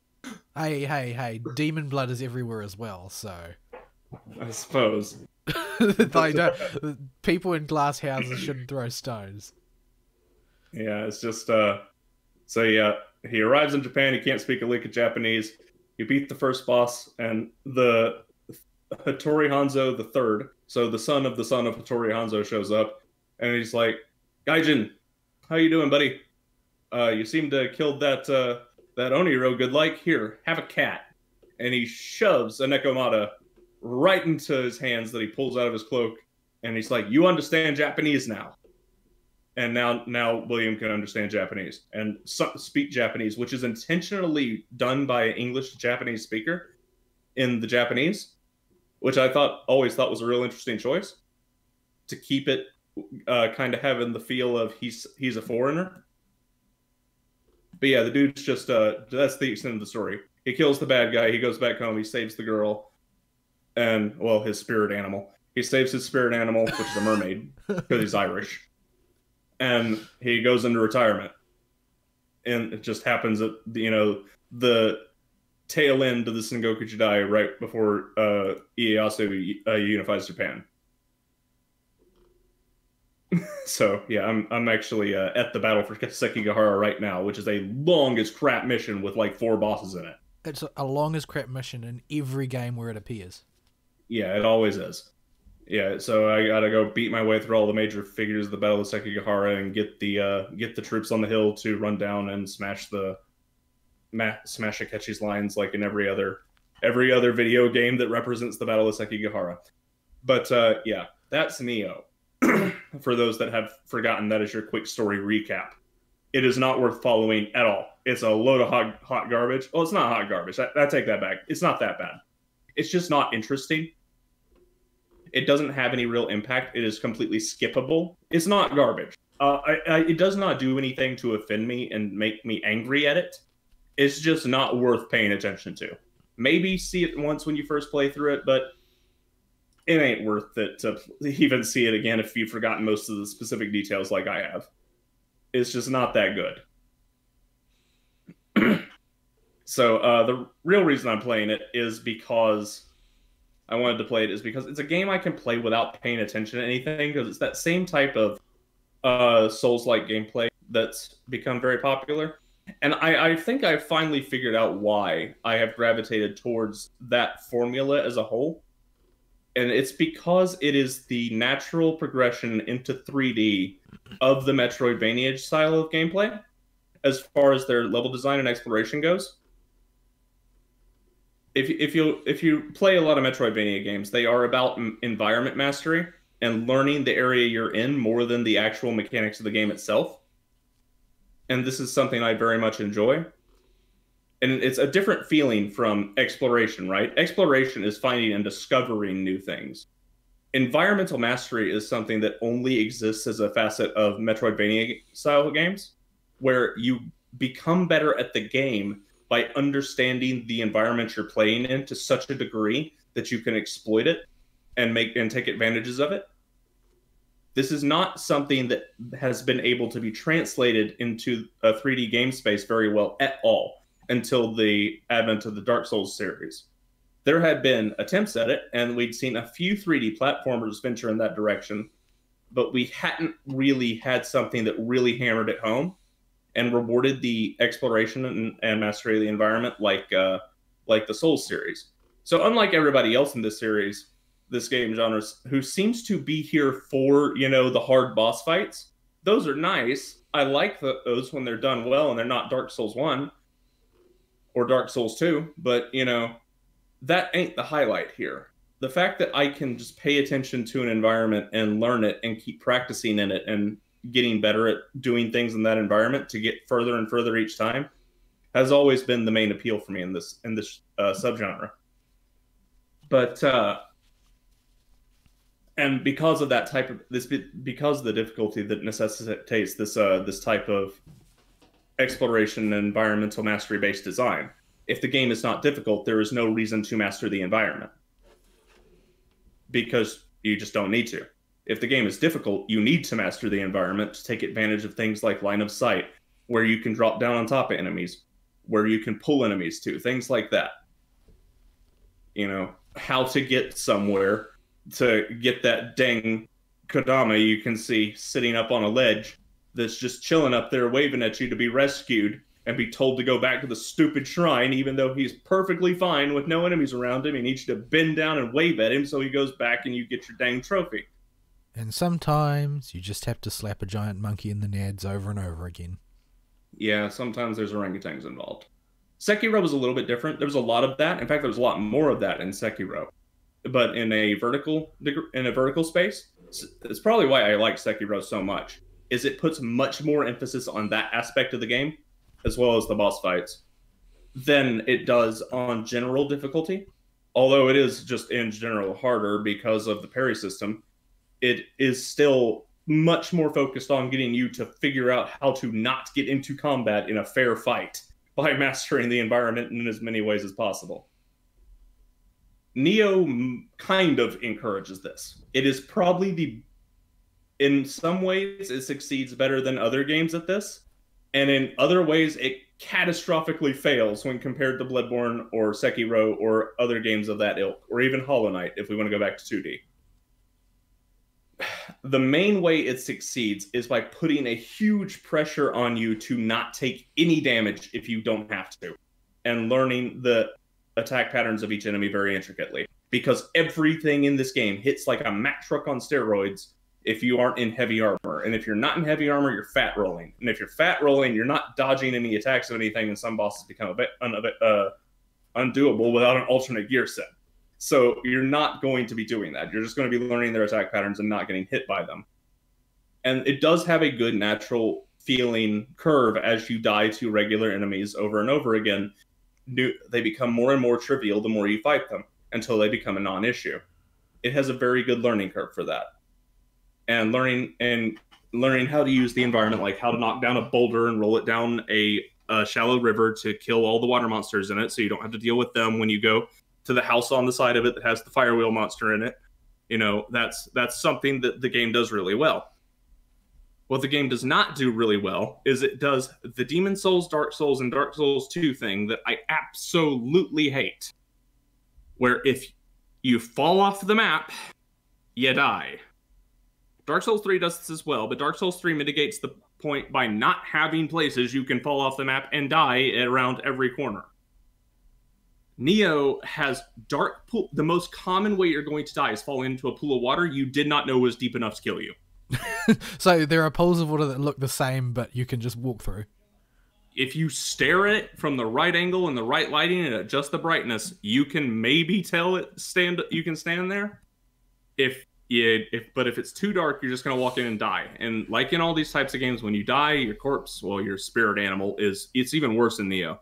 Your spirit animal's over there. In Neo, you equip a spirit animal. And the spirit animal is what revives you when you die.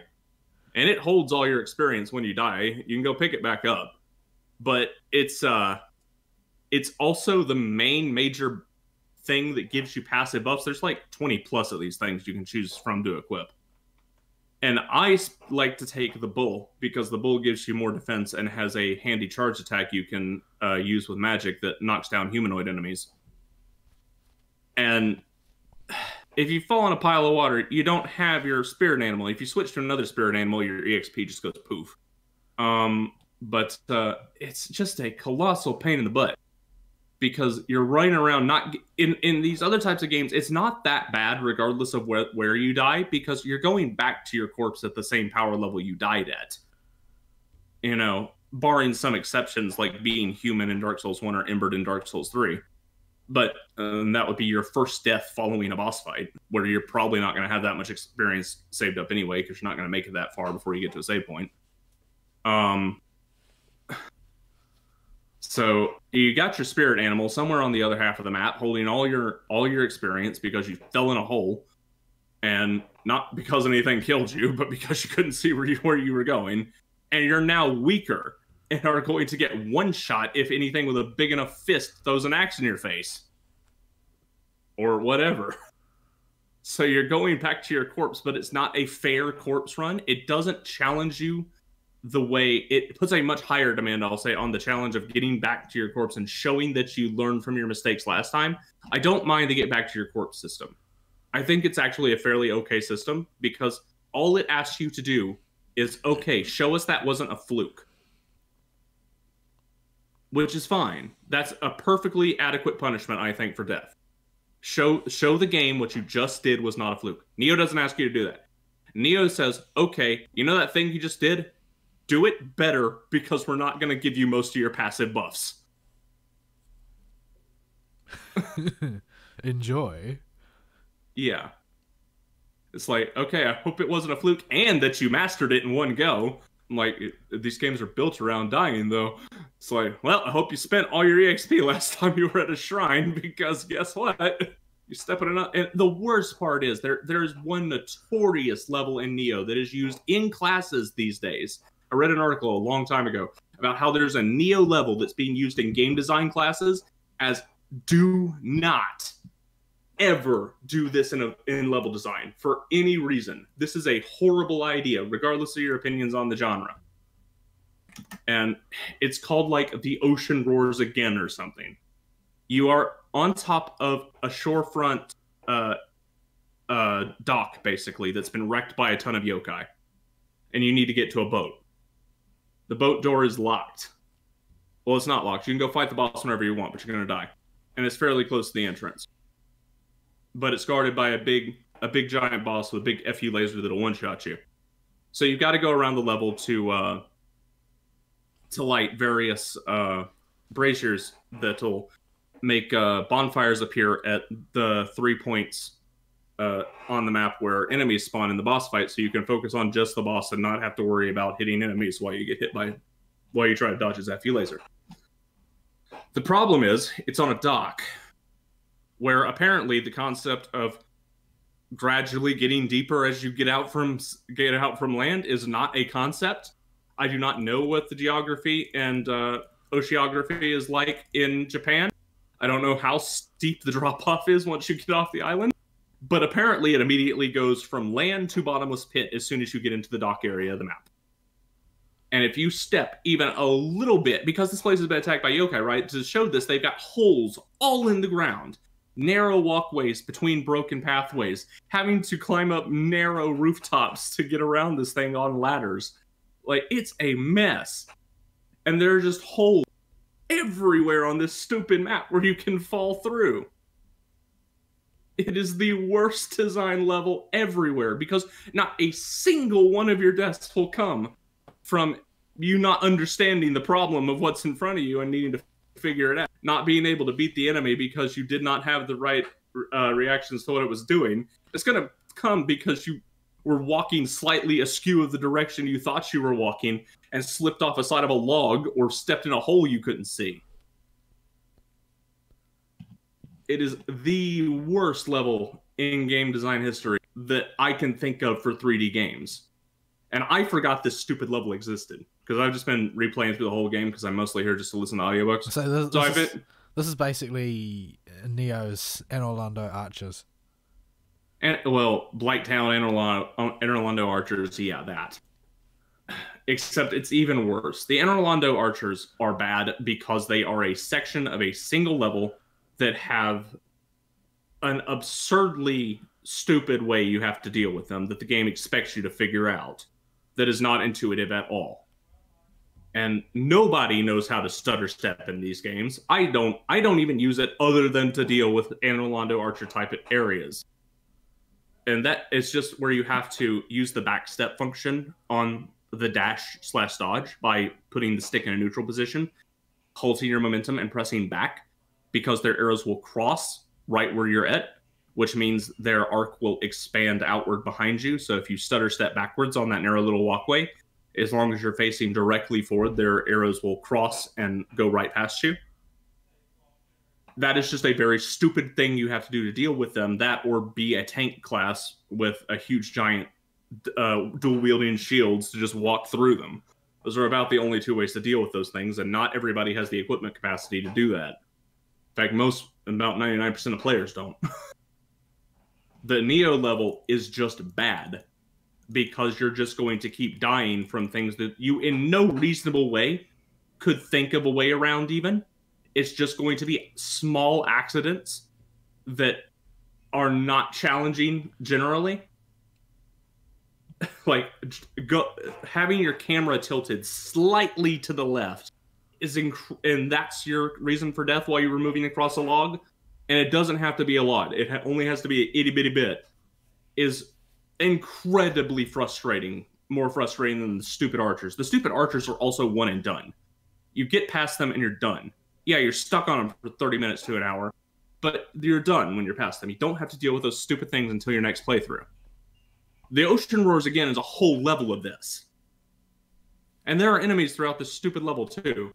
And if you get to a new area, plenty more causes of death will be from the enemy around the corner you didn't check that is going to come running, screaming at you with his sword over his head. He's not even going to get to attack you because he's just going to body check you and knock you into the water. And because collision is in this game, his hitbox is just going to push you in the water before his attack even makes anything. It makes a hurt box appear. It is a dumb level. And there are plenty of levels that have this type of design in Neo. Although the Ocean Roars, again, is the most egregious example and offender of this type of bad game design. Most of the levels are thankfully not this bad, but there are more than I would like to be there in the game. It's just awful. So I hope the number one priority they have fixing this game is to do away with that type of level design. That this whole idea of you fell and you died is something even FromSoft decided was stupid in a game that they made harder than the Souls series. In Sekiro, if you fall, it takes half your HP, you pop back up where you fell. Half of your max or half of your current? Max. So you can't fall twice. Yeah, so you can't fall twice, but if your camera's slightly askew, they can do tight walkways because, you know, you're not going to lose hours of progress because your camera was slightly askew. You're going to just pop back up and have to chug a potion and can reorient yourself and get back to what you were doing. So even FromSoft decided, the champions of Sin's Fortress and other Dark Souls 1 BS game design decided this was a bad idea. Neo has it as a constant hazard throughout the entire game. At least half of the levels have some hazard you can fall into, and at least a quarter of that half are just horrible messes of where most of your deaths are going to come from falling.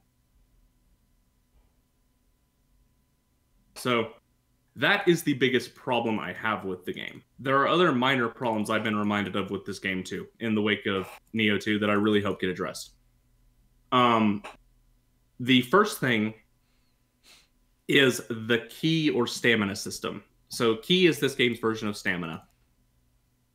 And this subgenre of games has been moving away from a heavily penalized stamina system a lot. Dark Souls 1 and 2 were the most problematic with it. Neo attempts to offset the problem of the stamina system, where you just can't play the video game when it runs out, by giving you something called the ki pulse.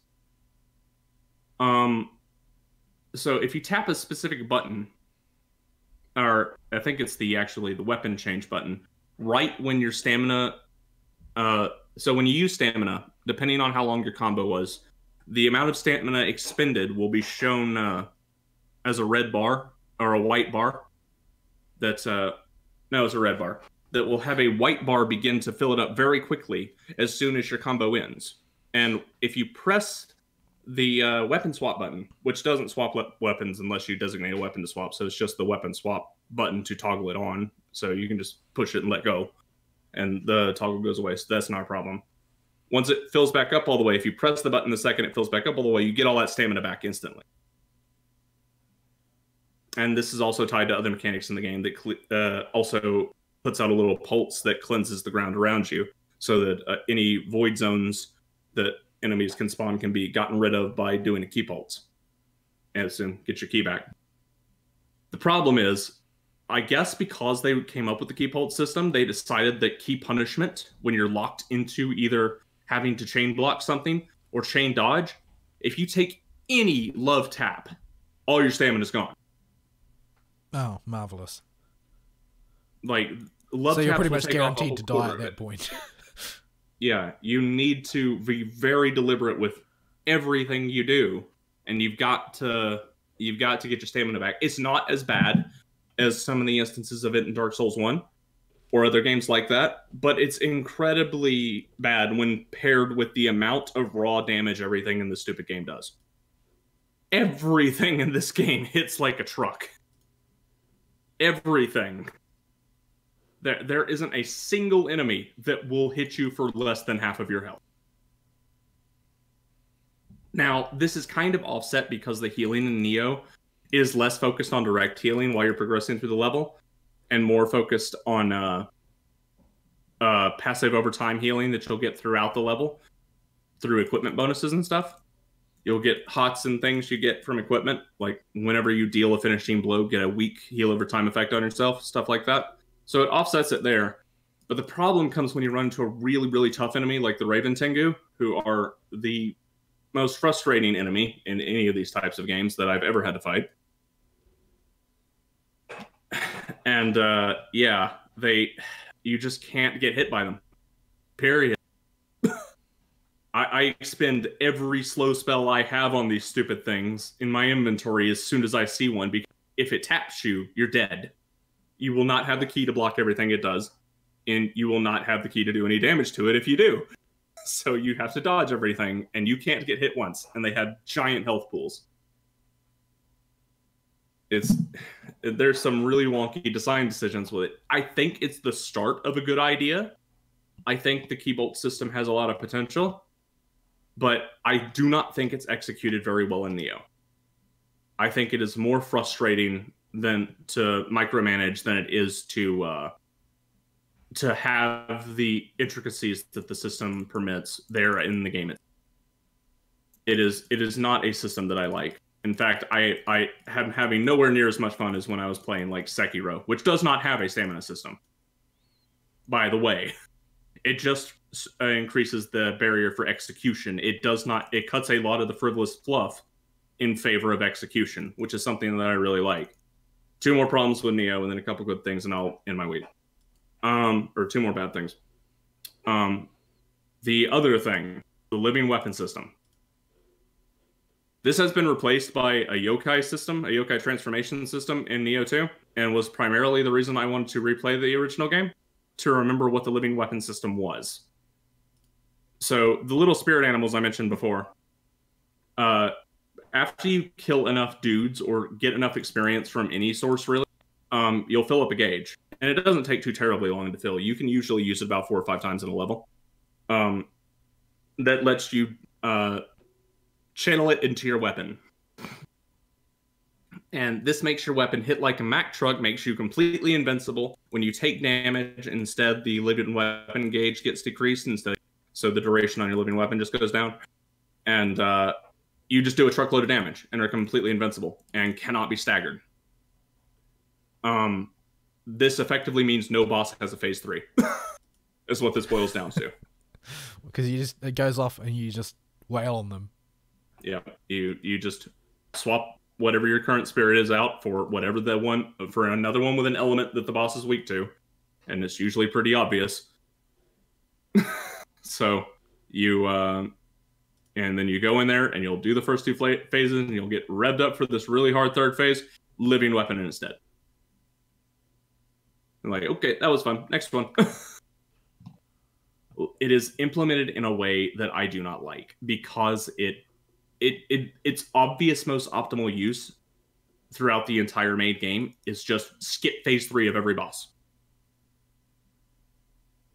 Use it on every enemy that will not respawn when you rest at a shrine. There are certain enemies that spawn from pools of void zones on the ground as you progress through a level. And they are just more of the types of mooks and bigger enemies that you'll find in the area, jacked up in stats and damage. So you usually pop it on those guys on your way to the boss. So you're not wasting it, and it's just sitting there full. Although I still do that. I forget to use it in low level until we get to the boss. But it's just not executed very well. It's way too overpowered for what it does. And because it's so powerful, it winds up in that weird situation where you just don't push the button. You're like, yeah, I could push the button and make this way easier, but this is just so powerful, I might need it for a rainy day, even if that rainy day is right. And there is no cost to using it. You can go whack 10 enemies in the head and have it filled back up in no time. But it's like, yeah, I could use it, but it's just too dang powerful. Neo 2 apparently tries to fix this with at least some of the yokai transformations forcing you to transform as soon as it's filled up. Which is weird.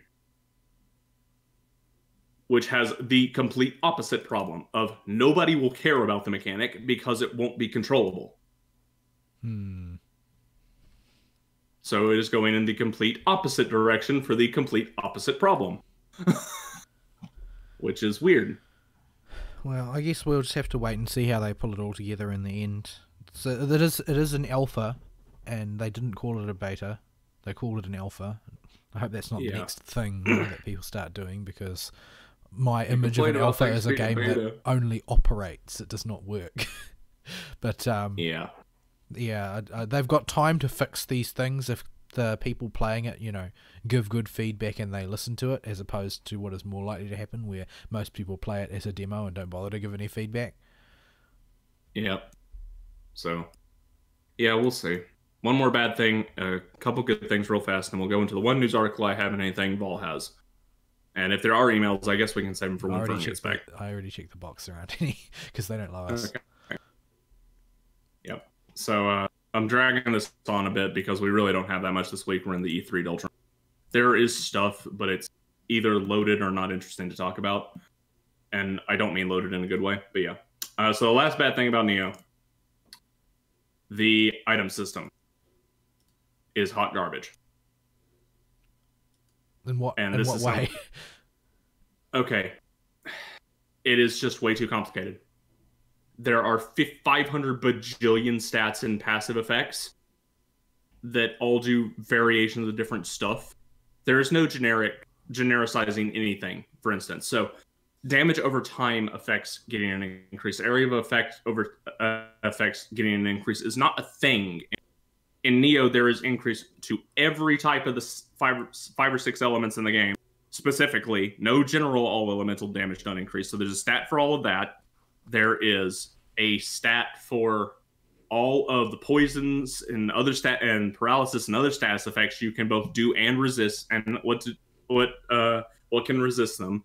There are the usual obtuse RPG stats of what does strength, stamina, and then the weirder ones, body, heart, etc. actually do that you have to keep track of. There is the luck stat, which per item drops from specific enemy types, and drop quality as well as drop chance increases on gear. And all this is on gear as individual stats or possible individual stats. There are special effects like get a small amount of health whenever you gain experience and stuff, and there are a crap ton of those. And there's just way too much to keep track of. And a whole lot of it is just fluff that you really, really don't need there. Do I really need EXP collection range to be a stat? If it was a Diablo type game, maybe. Well, it's going for that because it's more randomized in its loot than the other games of this subgenre, and it was its big selling point when it came out, or one of them on the box. But I just think it hurts it. I spend way too much time between missions going to the blacksmith and going, okay, what can I have you disassembled in today? What's actually worth keeping? I have to pause my audio and go, trash it, trash it, trash it. And you get hundreds of items. So this takes a full minute and a half every time. Sell all your white, yellows, and blues, and then start going through all the epics you get because they shower on you like confetti. It's like World of Warcraft in here. It is the only equipable rarity because of it. Just go, yep. You go, yep. So yep. like the quote fixed unquote Diablo loot system. Yeah. There is a higher tier rarity at in-game, thankfully, so there's at least that.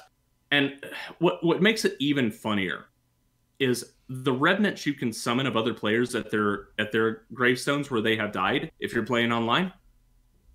Drop some of their gear, or have a chance to drop their gear and weapon when they die, or when you kill them. So what this means is all the items with set bonuses, as they become available throughout the game, and are therefore significantly better because some set bonuses are just that dang good, like 15% flat damage reduction on medium armor, stuff like that. You just kill player corpses if you want to get the good gear while you're just playing through the game casually. You ain't got to worry about item drops from enemies until endgame. So it's all fluff that doesn't matter in the slightest because of their online system. They have this stupidly overcomplicated stat system in Diablo-style loot, but it just doesn't matter because every single corpse you run into has Warrior of the West until level 40, And past that, you start getting the red demon outfit, and then I forget what's after that because I'm not at that point yet. And by the end of the game, you're level 150 at whatever the level 150 set is. I see. So they basically, the players are basically such powerful loot concentrators that the rest of the loot becomes redundant. Yeah, and this is not an issue of the game just being out for a long time and this loot having time to perpetuate itself around everybody playing online. No, this was the case when I first played the game around when it came out. Well, I mean that has the same Yeah. issue though, because everybody's playing it at that point, rather than time you've got population. Yeah, so it just completely subverts the entire gear system. Like, all of it. None of it matters at all. It just doesn't. So, yeah. And what's even more baffling about this gearing system is throughout the entire game, it does not encourage you to do anything but generalize your build. Because you can gain passive, the equivalent of what would be, I'm lagging a bit. Pickle? Okay, there we go. I hit a lag spike. It does not encourage you to do anything but a generalized build, because every single time you use a weapon, so you're constantly switching weapon types, builds weapon proficiency. And as you hit certain thresholds in weapon proficiency for like all the way up until the last boss fight, is when you're realistically going to have a couple weapons at max proficiency if you're doing that. It gives you skill points to buy abilities. And equipment has stat requirements on it as you get to as it levels up. And these stats require all of the stats and are different for the various leveling every single one of your stats, even alternating until level 20 when it stops doing. It just puts a big hamper on build. There's a lot of problems, especially with this game. And most of them are focused around just general bad ideas, like falling in holes, and trying to overcomplicate the gearing system and the stat system and how those stats interface with mechanics, instead of just focusing on the execution, which, while it has the stance system and is kind of cool, just isn't very... and is incredibly deep and all that. It does not feel like it makes up for any of these other problems. And in general, my opinion of Neo has soured over time because of it as I go back and replay. Well, it sounds to me that it's more of a product of its time situation. Like, what you're dealing with here is a world in which there is Dark Souls, and there are lots of people that want to be like Dark Souls, but every one of them is trying to strike out in a different direction to be just a little bit different.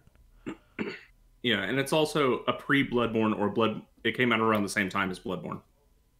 Yeah, so I mean, which is when Souls deviated enough to show people how to do it right, so and where they could take it. What that game basically exists in is that sort of the age that we saw for so many other genres, right? Like the WoW clone age, the LoL clone age. Like this is just part of that era where they were just doing, you know, the Souls clone, basically army of games that came out around that time, which are all trying to take something from Dark Souls so that they could have their reviewers put Dark Souls like in the review in the hopes that everybody who played Dark Souls would buy it.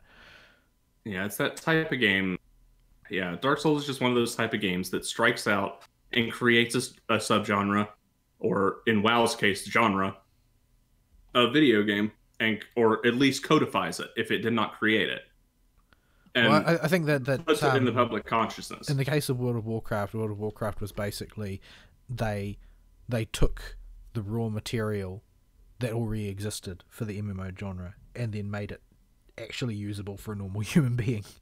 Because it seems to me that what made World of Warcraft popular was something that came in really late in its development cycle, which was quest-driven leveling. Yeah, so that a normal person can actually hit level cap. I mean, in vanilla WoW, it took forever to hit the level cap. Something that a lot of people missed and are very much enjoying now. Like, I see streamers talk about, oh man, I'm up to level 6 in WoW Classic. Like, can you remember that? Yeah. that's like not even 30 minutes of work now. But yeah, it's I think 30, it's just weird. Saying 30 minutes is really ennobling it. Usually you hit level 6 within about 7 to 10 now. But yeah. Yeah, But especially if you happen to be named like XX Darkforge XX, and even though you play a druid, you hit everything with your stick or whatever. yeah, it took me a week to start clicking, and then a month to realize I was an idiot. I was also like 14 or 13. I don't think that's an So- excuse, TBH, because I'm fairly sure I wasn't that dumb at 14. I'm sure you were, and you're just selectively not remembering it. Everybody What was I stupid playing? at that age. Well, everybody was stupid at that age. I'm not going to argue with you there, but not realizing that I had to click buttons in a game full of buttons seems like pretty next level. Oh, I didn't. I only hit stuff with my stick for like the first hour and a half, which is still too long. I had never played a hotkey based MMO before, so I was getting new to it. But when I yeah, played World of Warcraft, it just looked the same as Neverwinter Nights to me, so I didn't have any trouble. Yeah. I played Neverwinter Nights shortly after I played WoW, so I started playing WoW. So I went the opposite, I think. And WoW also wasn't my first MMO because I played Guild Wars before I played WoW, which was way harder. Yeah, than it was WoW. my first hotkey MMO, but yeah. So it was my first hotkey MMO like that. So let's see. But yeah, there are just sometimes games like WoW or like Symphony of the Night and Super Metroid or Super Mario 64 come out that define a subgenre or genre of game that just or as a thing when they come out. And Dark Souls was that in recent memory and has been very prolific because of it. And so this game came out trying to take that system, and it very much so feels like it's trying to do something with it. It doesn't just feel like it's trying to take it in a different direction. It feels like it's trying to actually do something with it. And it's what's so interesting playing this game, because it feels like they were genuinely trying to make it work, and they just screwed up a whole lot of things on the way through. Well, I mean, that's what's interesting about this new one, right? They've already seen all the mistakes. Now, the question is whether they will start from scratch and make all the same mistakes in a different direction, or whether they will, take into account the things that they learned and try and do what they were doing before, except competently this time. Yeah, which is why I went back and did this little replay. And it's been a long recap of the game, but again, we don't have a Fern, and it's a slow news week. So yeah. So well, I mean, get into the news because I didn't have any proper preparation time due to the panic of it suddenly being me by myself. But even before that, I didn't really see any news that qualified as interesting. Like most of it was like, haha, Anthem is still bad, and haha, Blizzard is still clueless, and that sort of thing. Yeah, stuff with that's what I mean. There's like loaded stuff or stuff with not a whole lot of meat, or just stuff we don't care about. Yeah, over the past few months, it has been basically the news cycle has been occupied by dumb things done by Bethesda / Blizzard / BioWare / Epic, and that's basically it. And it's the same thing over and over again for the most part. There's nothing we can do about that. If our content gets samey, it's because the industry is being samey. The only thing that has really attracted a lot of attention this week is the new trailer for Death Stranding, and I haven't watched it yet. Fern watched it, and he said he didn't understand any of it, which sounds about right for a Kojima trailer. But to my surprise, it seems to have actually cultivated some interest in the game, so I might check it out sometime when I've got some time this week. Yeah, I knew it was coming this week, but I did not alert myself, or was not alerted to when it came out, and just kind of forgot about it. Yeah, there's a pretty sharp divide at the moment in the community of people discussing it. There's the people who think that, well, it's Kojima, so it's going to be an overwrought pile of garbage, and the people who are, on the opposite side and are members of the cult of Kojima, and they're at open war. And I think most of the people in the middle are sort of like tentatively optimistic that it could at least be interesting. Yeah. It's gonna be a thing, but we'll wait for Fern to get back on that one, because I think he usually has the most to say about Kojima type games when we talk about him. So we'll let him and his indie brain and give us some input on how interesting this is. He's playing new stuff all the time. But yeah, so I'll make a quick do announcement. I was playing Borderlands about 2 months ago on the Handsome Jack collection, and it is one of the PS Plus games for this month, I think, along with Sonic Mania. So Yeah, this I've is a pretty never good played month it for on PS console Plus. before. I've never played Borderlands on console before. I wonder if the interface actually works. It works well enough. It's what you would expect. Like I always had But- trouble with it on the PC.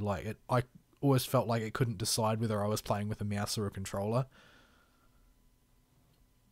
Yeah, they also have tweaked the game in such a way similar to how original Diablo before the Death Knell patch hit for consoles, where solo play is more frequent. So they have tweaked the drop rates very slightly, like 5% to 8% for named legendaries on specific bosses and stuff. Yeah, I'm sort of annoyed at Diablo because, I mean, it was Diablo 3, I could have probably played a bit more of it if I felt like there was a carrot being dangled in front of me, but it was just like carrots falling everywhere and I couldn't pick them up fast enough. Like, I understand what they were trying to do, and it was the right thing to do because in its earliest incarnation, you couldn't get good loot, period. It just didn't happen because they were planning to sell it to you. But it was a knee jerk in the wrong direction, or a knee jerk too hard rather. Yeah, they jerked their knee so hard they broke their own jaw, basically. Yeah, they ripped their leg right off. It's just a game now that is not at all interesting because of the loot that you get is just so high quality due to the additive and multipliers working together. I'll use that to segue very slightly into one of the very minor Blizzard is Clueless things that I saw fly swiftly across my news feed, which was that apparently there's been the Blizzard has actually spoken out about BlizzCon and the mistakes made at the past BlizzCon, but it's very apparent from what they said that they don't understand what they did wrong with Diablo Immortal. They think that they communicated poorly. Yeah, no, people just don't want that. Yeah, that's the thing. They think that people would have wanted it if they'd presented it differently instead of, people actually don't want that. Your entire crowd were PC gamers and you pitched a mobile game. Like that's like such a level of messaging failure that it doesn't even show up on the diagram. Like your fail is so deep that there's not actually words in the English language to describe it. Well, they work in a city literally covered in poop. What do you expect? Yeah, I guess it is getting like that. Every square inch of the city that is not occupied by a homeless person is occupied by a homeless person's poop.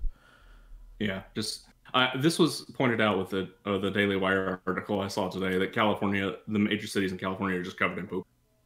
Oh yeah, it's been a problem for years now. But yeah, it's just the way the article was written has left it fresh in my mind. Yeah, so it's a real sad and annoying situation as well, though, because like there's not like being a socialist government, the government in California, they pour huge amounts of money into the problem, but the thing is that all of that money goes into advocating trans rights. Like this is what I heard from an interview with a left-wing guy. Like he's super left-wing. He's totally on board with Californian style socialism, but he's also trying to work with the homeless. But all of the funding doesn't go to helping the homeless because most of the homeless there are down and out white men. Yeah, and because they're down and out white men, they don't qualify for money in California. And helping them directly does not get you any votes from them. No, so the people who are working with them are always trying to get funding to deal with the catastrophic mental health problems that they've got there. But all the mental health all the mental health funding, guess where it goes? Goes to trans rights. So you can't deal with the mental health problem either. So here's an interesting thing, right? So transgenderism is no longer a mental disorder, which I vehemently disagree with. Well, so do the people who are actually writing the DSM. Like the doctors involved in it, they don't agree. They don't agree that it's not a mental. They don't agree that it's not a mental illness, but they are politically forced to allow it to be treated as though it's not. Yeah, but video games are now a mental disorder. So, Yeah, that's the interesting thing. Like, I mean, you can. So, are we in a press class now? We're Do not. we we're, get no, impression points for being a I victim? don't think we are, because we haven't abdicated our other privileges yet. So, I think that because they've got the system right, the progressive stack. Have you heard of it? Yeah, It's basically the ranking, the official ranking list of what tier the of privilege you're on. constantly shuffles every other day, at least a little bit. And I'm afraid that our whiteness, to the extent that we are white, and I've been told that despite the fact that I'm a half caste, if your other half is Asian, that makes you white. If your other half is white, that makes you white. Well, yeah, that's the thing. You don't need to. You can have no. Yeah, you can have no white person blood at all. Like, you can have no Anglo-Saxon ancestry whatsoever and still be white if you've got Chinese blood. Like, Yeah. this is the logic. This is pretzel logic. It's hilarious. For some reason, you Asians and just kind of wound up in the same boat as us in this oppression fiasco. I'm not entirely. Well, I'm fairly sure why, but I can't say so on air. But, It's also amusing watching them try and decide where to put Jews, like the ethnic Jews. Like, do they get their own class, or are they just more white people? Sometimes they're white people, and sometimes they're not, depending on the purpose. Yeah, if you need to accuse somebody of being racist, you can use them as if you're Ben Shapiro, an ethnic minority. But if you happen to be one and you have an objection to leftist orthodoxy, then you're white. Oh, yeah. I think that's how it goes. Flip it. Yeah, Anyway, Fern's not here to stop us from talking about this. Yeah, where were we? Oh yeah, PSN games. Let's rewind that far so we get away from this. So yeah, I played Handsome Collection on PlayStation 4, and it's perfectly fine. I did okay. Let me take that back. I'm gonna take that one back hard. Borderlands 2 is perfectly fine. Everything else is a dumpster fire. But yeah, just leave pre-sequel alone. Just don't click that button. Yeah. But yeah, if people pick it up and want to play through it again, I'll go through the game again with Maya, make another one. I don't have a problem playing Borderlands. You can't make enough. You can't make too many Mayas. Maya's one of those characters that has so many different ways to play her that you can't get bored. Like, yeah, if there was only going to be one busted class in the too. game, if there was just going to be one protagonist character, Maya would have been the design to go with, not the others. Yeah. Yeah, I always play Zero and Maya whenever I play the game. So Maya is my general, I want to just play the game and complete stuff character whenever I play it, and Zero is always my I want to actually try hard the game. Cool, because he's the only one whose damage ceiling is high enough to actually do the latter parts.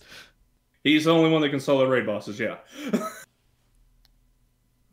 Well, everybody can solo raid boss. Salvador probably has the easiest job doing it, but the kind of gear you have to get on him is absurd. Yeah. So, but I don't think I've got time for that. Like, I'm still playing Death End Request. I yearn to play Extella more, but I don't have the time for it because my time's been occupied by other things. But yeah, I'm still like actually just buying Death End Request and playing it was a very strange and novel experience to me, because I only just realized like a couple of weeks ago that I have money and can afford to buy games now if I want to play them. yeah, Like, I had never realized. It was like, oh, I had just been going through. It's like, oh, well, that's coming out. That's interesting. That's coming out. That's interesting. The thing is, I've been a destitute student for more than a decade. I didn't have disposable income. I could buy like 2 games a year, and to suddenly have money available that I can, if a game looks interesting, I can actually try it, was really strange to me. Yeah. I remember us having to do like, Ari, can you go buy me a box copy of SWTOR in your in your local brick and mortar store and give me the game code because it's way too expensive here, and I'll pay you back later because you were poor at the time. But yeah, I've been in the workforce a lot longer than you have at this point, and so I've had money, and I have tempered my need. I see the willy-nilliness of and the very idea entering my head of, oh, I can just buy whatever I want as incredibly dangerous. And so having long-term large goals that I absolutely am forcing myself to meet and refusing to pull from savings for any reason that is not a life or death emergency. Yeah, I don't actually have a savings account. I've only ever had one account that I would use actively at any one time, but it never seems to have presented a problem for me. I guess I don't operate on budgeting. I've never drawn up a budget, and I don't really care too much about making long-term plans, but I just maintain as a baseline a sort of ascetic discipline. Like I don't spend money because spending money is an excess. So it is very rare for me to spend money. However, in the case of, the game that I bought recently, it was like, well, this has been advertised for a long time. It looks interesting. I'm kind of interested in what a premium compile heart product looks like, since I know what Neptunia looks like, and how far does the apple fall from the tree. So it was an interesting experiment. But I'm not going to start spending money all over the place, because if I get too free with money, that money might end up in the gacha, which is the worst place for it to end up. Goodness knows I've already wasted too much money on that. But don't do that.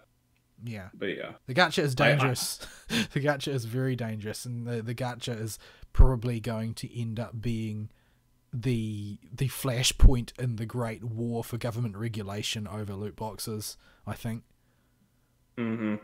Because as soon as Nintendo goes due gacha, that makes it a targeting children thing. Mm-hmm. Yeah, that'll be an interesting bit of shenanigans to cover. But yeah, I was raised in such a financial environment that credit cards were evil and always have been, and this has been drilled into me so that it's at the very core of my financial reasoning for everything I do. Debt is unacceptable. I was the first member of my family to actually use a credit card with regularity. I use credit card for everything. I put everything on credit. I mean, I pay it off straight away, but I put everything on credit. Yeah, I will pay exclusively with debit card just because it's just how I was taught to handle money. And I've noticed that I have a whole lot more money chilling in my savings account than anybody else I know in real life, because I don't spend it. I think that it's like I think that I don't even know why I do everything on the credit card exactly. I've done it ever since I left home. I spend only through my credit card. I don't use my debit card except in places that don't do credit. But I think at some point I'd gotten this vague idea that if you can prove that you're good debt, it will help you get a home loan later or something like that. I don't know if it's true or not. There are benefits to that, but I would just rather be self-disciplined and not spending the money to begin with instead of having to rely on credit in the first place. Well, I don't think I've ever had to rely on credit. I don't think I've ever put money on my credit card that I didn't have in my bank account. Yeah, I don't know what that feels like. I think I would be too scared to. Like, I would probably just starve rather than spend money I didn't have on my credit card. Yeah, I have a food budget, I have a bill budget, I have a disposable income budget, and that's how finances work with me. And everything else goes into savings. I just have one big pool of money and I don't spend any of it. That's how it goes for me.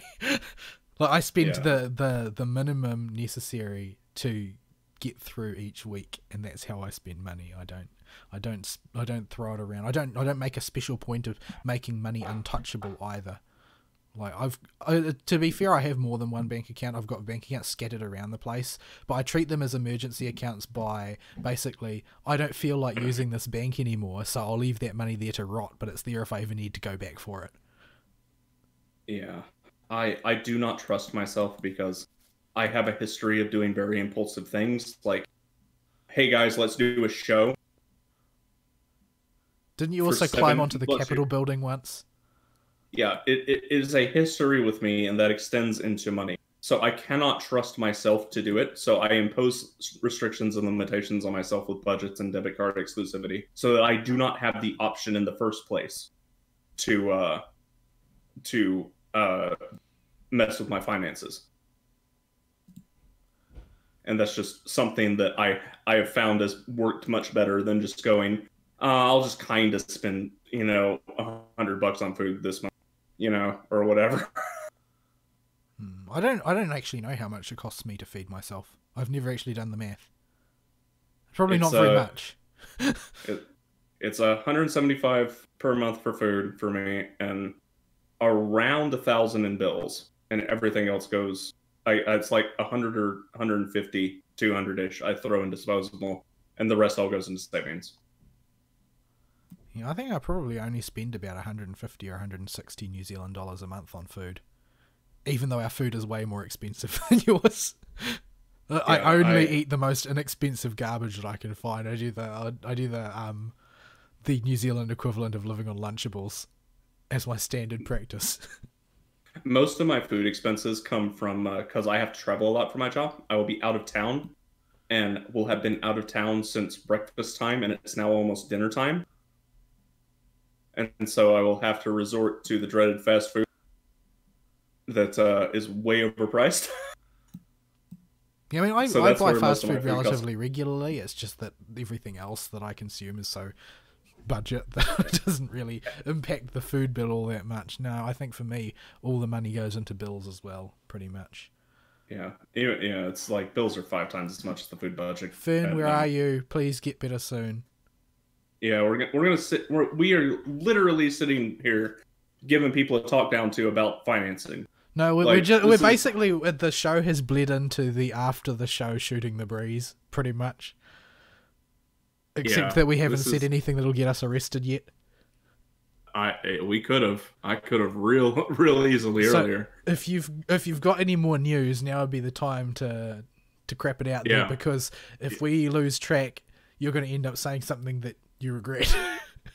I might anyway, because the one topic I found this week that had a few interesting implications to talk about was Riot Games has a new balancing philosophy for their game. I saw in that League of Legends, but I looked through it when I was really, really tired, and I just couldn't make head or tail of what was being said there. Okay, so I'm gonna read the quote to you as is, and I want you to see if you can point out the problem without me putting a neon sign. It should be pretty easy. Moving forward, we will consider a champion balanced for Summoner's Rift if they are considered balanced for any of these audiences. They will be considered overpowered if they cross the top end for any of the audiences. And they will holistically be considered underpowered if they are below the bottom end for all audiences. There are a lot of problems with this. Is that the whole thing? That's the whole thing. So, what I'd say about that, number one, that's impossible. You can't actually do it. Number two, it has nothing to do with game balance. Yeah. So not only has their basis for appraising game balance got nothing to do with game balance, but you can't actually balance around it anyway, because it would involve pushing and pulling in opposite directions. Yes. Every level of play, from beginner to casual player to average to mid-tier player to hardcore player to really dang good at the game player to top tier player to professional player, every single one of those tiers of play is going to be radically different in a game like League of Legends. Is this just going to be based on picks and bans? Yes, for the most part. Because the only way you could balance it across all those different populations is if you completely threw mechanics in the garbage and just looked at pick ban rates.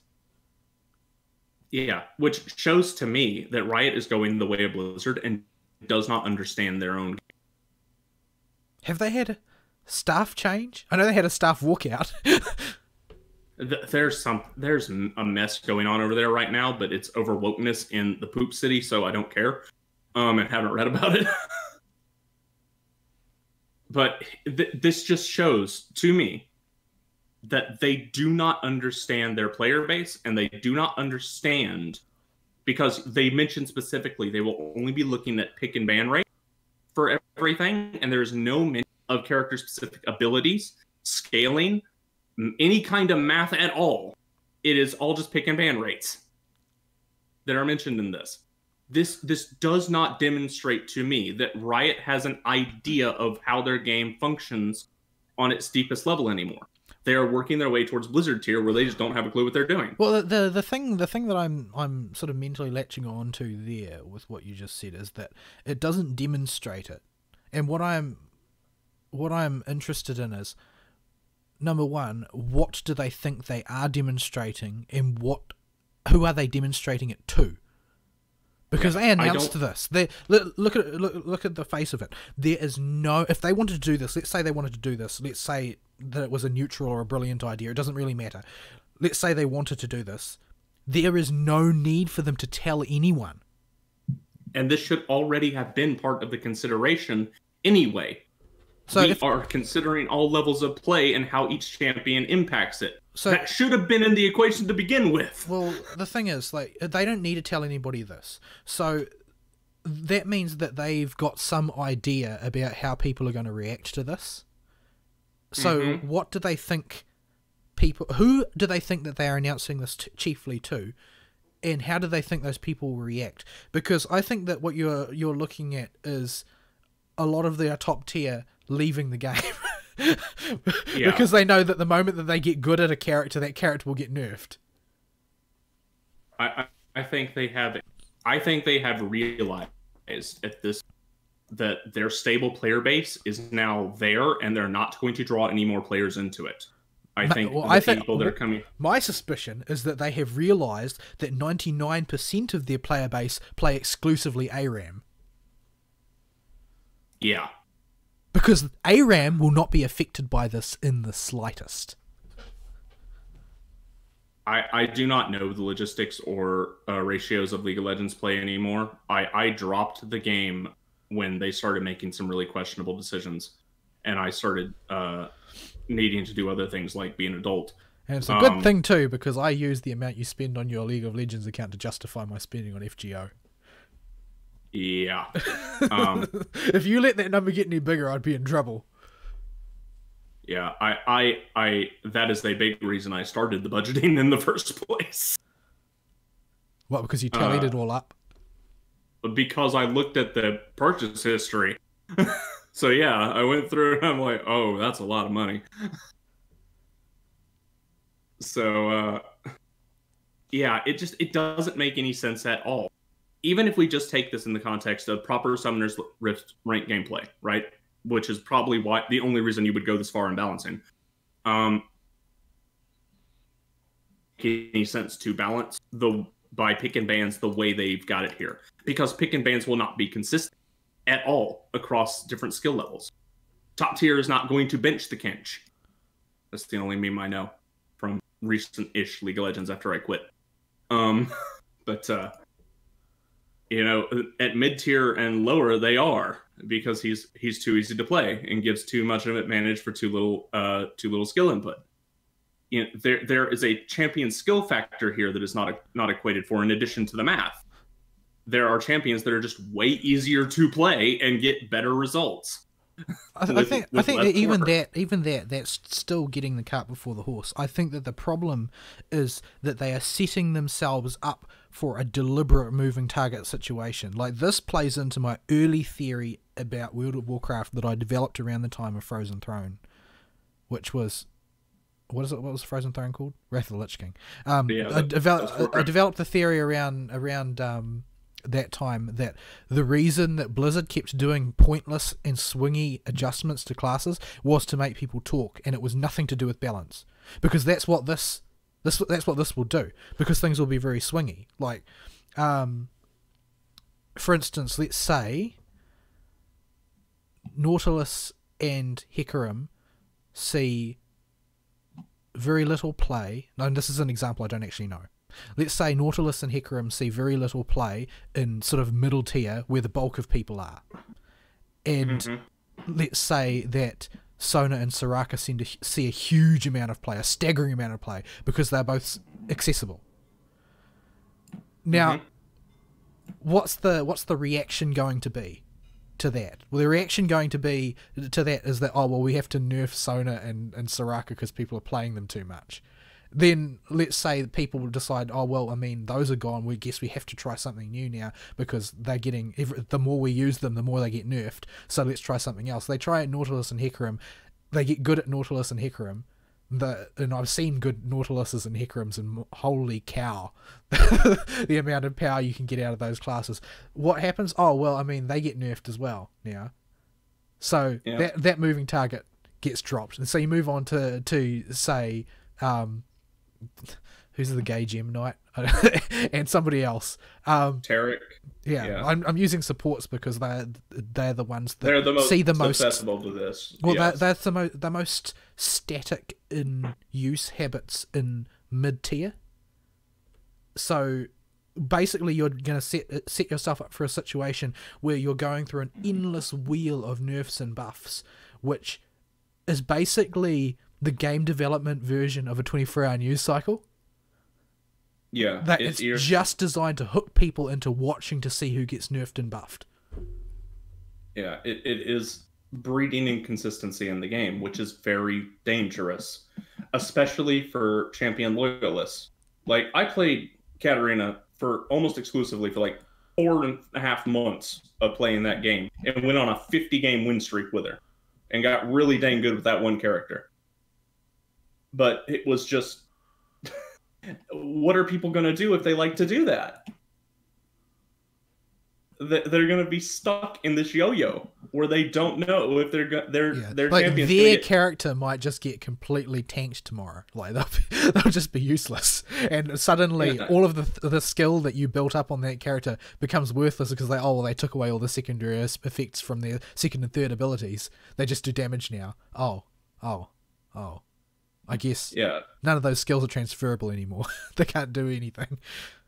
Like the whole thing just seems it seems like the cynical play that you do leading into a new philosophy where you will promote new champions through raw power creep. Yeah, it's also it's this incredibly efficient in the short term but detrimental in the long term idea that a lot of video games and especially the AAA industry and the really popular games wind up falling into, where the more people you can appeal to, the better, because it gets you more audience to spend more money in your microtransactions. But the problem with that is it just decreases the quality of the game because it's not a cohesive, focused game around a single idea or a single type of play. Well, getting back to the core focus though, or the reasons that I established at the start. Well, number one, it's impossible. We've talked about that. You're just going to be moving around in a circle forever.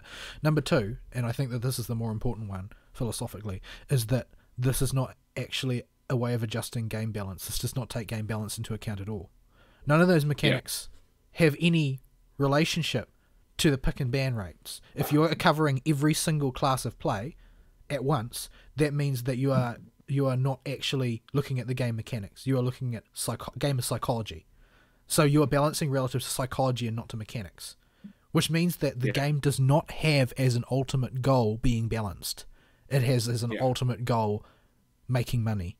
And this is the the holy grail that everybody is pursuing now in the games industry. The reason why we end up with these gargantuan flops is because people pursue the money and then they make a poor decision. Anthem is case in point. That game was one of the biggest financial disasters in recent memory for video games. And it's because people decided that the core of their development should be aimed at making money and not at making a good game. Yeah. That and the game had other problems according to the op-ed, but yeah, that was a big part of it. It's if you do not have an end goal with your balancing, if you're running a multiplayer game, ideally you should be aiming to get to a playable point in your game where every class or whatever is considered vital and able to be played if at a competent skill level, against other players, and not just get smashed because of the numbers. But that's the goal you should be aiming for. But the goal that they are aiming for is very much the child of the current zeitgeist, right? Because when you boil it right down, they are aiming not at making characters balanced. They are aiming at people feeling good about playing characters. That's what they're really aiming at. For the bulk population, that people pick a character and they just feel good about it. It's about balancing around feelings. Like I said, they're balancing around player psychology, not mechanics, which means that the only thing they really want the player to do is feel good while playing. Feeling good. Not feeling accomplished, or feeling motivated, or feeling competitive, or any of that stuff. Just feeling good. They want their game to be a drug that makes you feel good when you're playing it. And that's like, boiling all of the essence of a video game down to its most cynical and shriveled up core. Yeah. And you can get away with parts of your game being geared around feeling good. The problem is you cannot in any way actively pursue it because of the subjective nature of what you're going for. Well, you can, though. That's the thing. That philosophy has already hit its apotheosis, and its apotheosis was called loot boxes, because loot boxes are all about setting off that chemical reaction. That's the end point of that whole philosophy. That was poor wording. That's bad for your game. Well, yeah, it's bad for your game, but what I'm talking about is in that broader scope of that philosophy, is that you converge on loot boxes, because the only thing you're looking at is to get that chemical response of happy. It's, I'm psychologically content with the current state of affairs. It's not about, well, we have presented you with this tool where everybody has equivalent opportunity to pick up these tools and use them in a competitive fashion to accomplish something. That's not what they're trying to do. They're trying to have people pick up the tool and feel good about having picked up that tool, regardless of what they accomplish. Yeah. I'm glad I kicked the League of Legends habit, especially because I think League of Legends is honestly one of the most damaging games to personal psychology as you play it. I used to joke about how games like certain games will make you a bad person, but I genuinely think League of Legends does, because it provides you an avenue to learn to blame other people and not analyze your own mistakes. Yeah, and that's part of the the buzzword toxic culture. It's like it took 0 days, 0 hours, 0 minutes, and 0 seconds for Overwatch to develop a reputation as the most toxic game community on the internet. Team games. Guess what? It's the exact same sort of game as LoL. Yeah, small team games, multiplayer competitive games are always going to do this. And it's why I moved away from them, because I just do not want that feeling. And I had to get away from them because I realized that I was blaming other people instead of looking to better myself while I was playing. Well, and that's incredibly unhealthy. And that's part of the same engine as balancing around happy, because when I say happy, all I mean is psychological contentment. And, you can get a certain type of psychological contentment through "it's not my fault, I'll blame somebody else." And that game format supplies that in spades. If you can get everybody on your side, it never mattered whether you were right or not. Just get some people on your side, beat up on the one guy, and they can provide you, as the human sacrifice, your psychological contentment. Yeah. It is just an incredibly actually toxic and if you take it very correctly, before pop psychology became a thing, psychology there. This is damaging to people. I've seen League of Legends players come out of that game as just terrible people, even after they quit. It does bad things to you. It is not healthy. I have never seen an instance of League of Legends making you a better person. Maybe it can in a very limited capacity if you're one of those people who never plays with people they don't know IRL. Yeah, but it's a multiplayer game, so the number of people that do that are going to be incredibly low. It is now. I used to be like that. I refused to play with anybody I didn't know. Yeah. Like, point blank, I just didn't do random queues. Yeah. And it was the same thing like I was saying to Fern when I was trying to play Dauntless, and it put me in queue, matchmaking queue, and I was like, Fern, why does it keep trying to make me play with other people? I don't want to play with other people. Other people are schmucks. Like, I don't want any involvement with them, because the odds that they will do something to make me unhealthily angry is very high.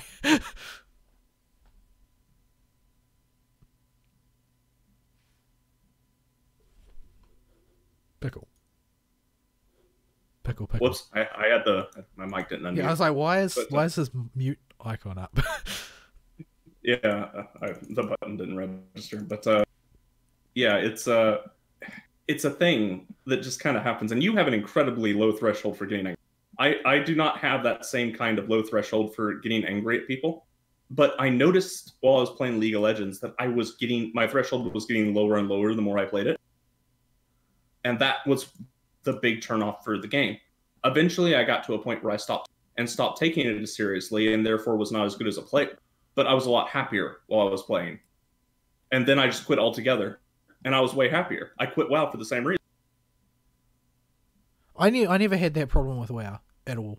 I don't know. I don't know what it was about WoW. Maybe it's because I didn't take WoW seriously. Period. I just didn't get mad about things that happened in WoW. It was just like, blah. I'm the tank. I know I'm going to be last to die anyway. It's always going to be somebody else's fault, so I don't need to labour the point. Yeah, I was always weaseling my way into a position of leadership in every WoW community I ever got into, because, as I've demonstrated with my job, I get incredibly frustrated with people that are incompetent at making people move forward. And I'm not honestly very good at it, but I'm better than a whole lot of people I run into. Well, And it frustrated the me thing to a is point where I that would your always bar for that is to care at all, not to care more than other people. Because the problem is people who just don't give a toss. That's really it. Yeah. I don't think that, because I raided late into WoW's life cycle. I mean, I consider WoW to be more or less on a downhill slope now. There's not really any other way of describing it. Like, they may achieve a holding pattern for a number of years, but they ain't going to grow anymore. But I was raiding late into WoW's life cycle. I raided Warlords of Draenor all the way through. Ugh. And I raided Legion most of the way through. And I think at that point it's like, well, I mean, there's not really single day somebody from your guild was coming to me telling me how bad somebody else was. Well, that's because we had lots of baddies. But the thing is that was because we were in a state of constant recruiting. And the reason we're in a state of constant recruiting is because people just didn't really care about WoW anymore. There were only two kinds of people. People who cared a lot, who wanted to actually succeed, and people who didn't care at all and wanted a free ride. Those are the only two kinds of people that there were. The middle class no longer existed. So, so it was a situation where 1 out of 10 times we would get somebody who was awesome, and all the other 9 times we got somebody who expected us to carry them. That's what fueled most of the anger. Since I have always avoided recruitment duties like the plague, it wasn't my problem. Because I hate recruitment. I don't like talking to strangers, period. I was initially very bad at it. And I never got good at the initial phase of recruiting, of finding people.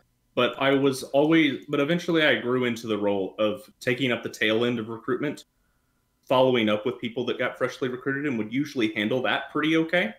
The guilds I was in with you were a little different, because we built one out of a community that was pre-existing, and the other one was a hodgepodge of miscellaneous other people that I just met over time and said, hey, let's go play WoW together. And then I left it because I was about the tail end of the point where I was playing WoW and League of Legends, and realized that these things were just not making me happy. And I was in a bad mental place because of it. I mean, everybody else should have quit too. I kept telling people, I told you to quit. Get away from it. It's bad for you. This does not make you happy. It does damage to you. Actual damage. I don't think it was doing much damage to me. It wasn't making me happy, which is eventually why I gave up. But it wasn't making me unhappy. But I realised that it was just a neutral consumption of time that I could be doing more interesting things with. And I still want to go back now and again, but I don't want to go back to play WoW. I sort of want to go back to see WoW, so I'd probably get tired of it within half an hour. Yeah, I would like to go back home and meet my friends in the place where I met them originally. That would be a nice feeling. But that place has been burned down. Yeah, I'm sort of impressed at the sort of positive reception that Classic has gotten. Not necessarily because I think that Classic is going to be awesome, super awesome source, although there are important concepts that have been abandoned from Classic. But I'm wondering what lessons will be taken away, not just by Blizzard, but by other people in the industry. When you know, you dial the clock all the way back and suddenly you are able to achieve the sort of enthusiasm that you once had that you'd completely lost. Like, they need to get that data. They need to understand it. They need to realize that what they're doing is not making people love their game, because everybody, like with League of Legends new moves, they're all aimed at that sort of moment by moment psychological contentment. Like the high highs from World of Warcraft in the Classic era were because of the contrast with the low lows, with the hard work that you had to put in, with the long nights of wiping constantly, and the sort of achievement. Getting to level 58, having to go to Silithus for 3 days and grind to hit max level after that because you ran out of quests. Yeah. Like, I mean, if I contrast two things, right? Like, I'll contrast. My main was a monk during Legion, so, well, for most of the time it was a monk. So if I contrast getting my class mount on my monk, which is a really cool looking mount, by the way, with getting my class mount on my Classic Warlock, there is no question which of those I actually remember doing, despite one of them having been many, many, many years ago. Because it was a real achievement. I had to work long and hard. Like, you don't have to get as much gold if you're a warlock as other players do for their epic mount, but you have to scrape together all these reagents. You've got to do all these quests. You've got to find people willing to trail you into the bowels of Dire Maul, and then do the super special quest that you can only ever do once. Like that. Yep. That was the stuff MMOs were made of. The quest to get my mount on my monk was meaningless. It took me 5 seconds. It's the type of psychology player type that our player type has, right? We are older players of video games in general. We conditioned ourselves when playing video games to get rewards for effort and expect effort to be rewarded. Delayed gratification. Yeah, we don't need things immediately, and in fact, it detracts from the reward in a lot of cases. And this is a thing that the current demographic and age group for video games doesn't have anymore, because they didn't grow up with video games that were based around that. The idea of working towards a goal and constantly improving and acquiring new skills. I learned what the heck economics were because I wanted my epic mount. Like, I picked up an econ textbook that was 2 years ahead of me in high school and read it to figure out what the heck to do in WoW. What were you actually playing then? Like, what class were you playing back then? What did I? It was my original warrior, I think. It's been a very long time. But yeah, that kind of thing is something that was not just something that made you better, it was necessary. So I think that this is an important concept that they need to mine out of this whole WoW Classic experiment. But what I wonder is, can the culture support that thinking? Will that attempt to use that concept, are they universal throughout time? Will that engage people the way it engaged our particular, sub-generation of gamers? I don't think it will. Yeah, so that's the question. Is it universal, or is it something that requires the culture to already be conditioned to that way of thinking? And on a much more distant track, is it capable of reforging the culture? If it's something that is adopted wholesale by a number of different venues, can that be brought back through interactive entertainment? Like, can you inculcate a newer generation with the idea that if you put in the hard yards, you'll get something cool? I mean, realistically, parents should be doing it, but yeah, it's a thing that I do not think it will happen on a general level, but on an IP to IP or level in video games specifically, it might be doable. Maybe big maybe over that. And it really depends on whether or not this type of psychology is born in your formative years in general, or whether it's established as the norm for whatever activity you're doing, whatever game you're playing. So it depends on how fundamental it is in the psychology of the player base as a whole, especially our demographic. And WoW is popular with our demographic specifically. It got a ton of casual players, but the core players were all our type of player back when it first came out through Burning Crusade. Well, I mean, it's only post that we've got the casuals come in that now make up the majority of the player base. Yeah, I don't know. Like, I mean, a lot of them, like, there were a lot of people in vanilla who are complete spastic toolboxes, but they still understood that fundamental that you've got to put in the hard yards before you get your reward.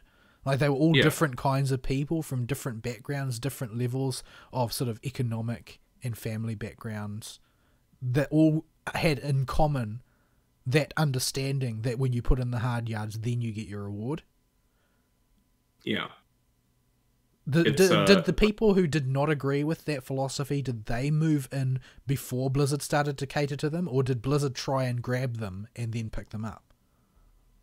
I think it was the same, bringing this back to the League of Legends fiasco that's going on with this balancing thing. I think this is an overgeneralization of the player, or too broad a targeting of demographics within your player base. Instead of limiting your scope to what's reasonable within player types that are in your game, you try to hit everybody, you wind up with the WoW problem. Yeah, right you try and now, be all things to all men, happy. and you end up with everybody unhappy. Yeah, it's just not something that's very sustainable. It's sustainable, but it's going to just hurt you in the long run. It can't build a community either. Yeah, it lowers the quality of your. And this demographic also... Pickle, I'm lagging. It's me that's lagging. My connection's imploding. Yeah. Oh, no, I'm seeing red on my connection bar, too. Maybe so it's the server. Maybe it's not our fault. Yeah, okay. But, yeah, I think... where was I going with this? To the tail end of a nearly 3-hour-long show. All right. But, yeah. It's a thing that's... I totally forgot where I was going with this. I was going to bring it home. And I just forgot. Oh, well. I think we hit the point pretty well enough.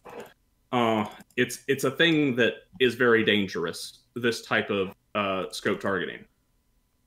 It hits... Oh, right. The generalized scope targeting does a very good job of hitting the type of mindset that will buy loot boxes or instant gratification stuff, though.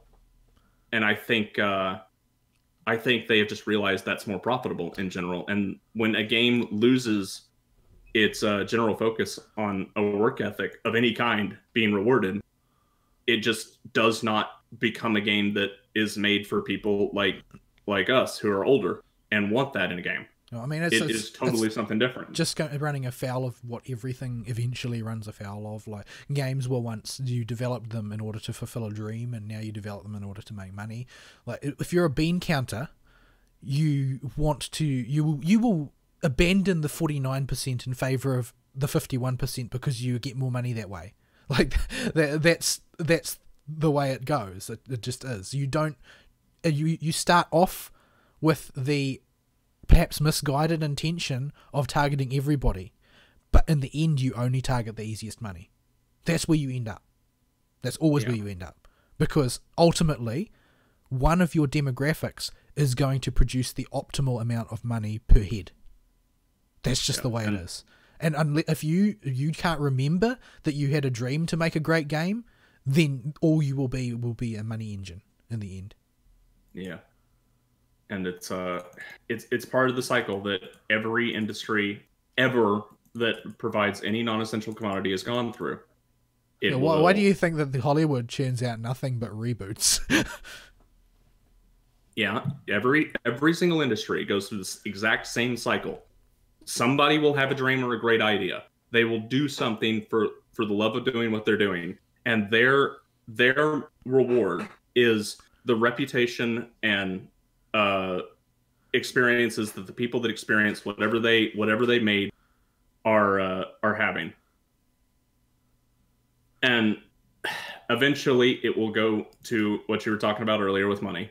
And then it will crash.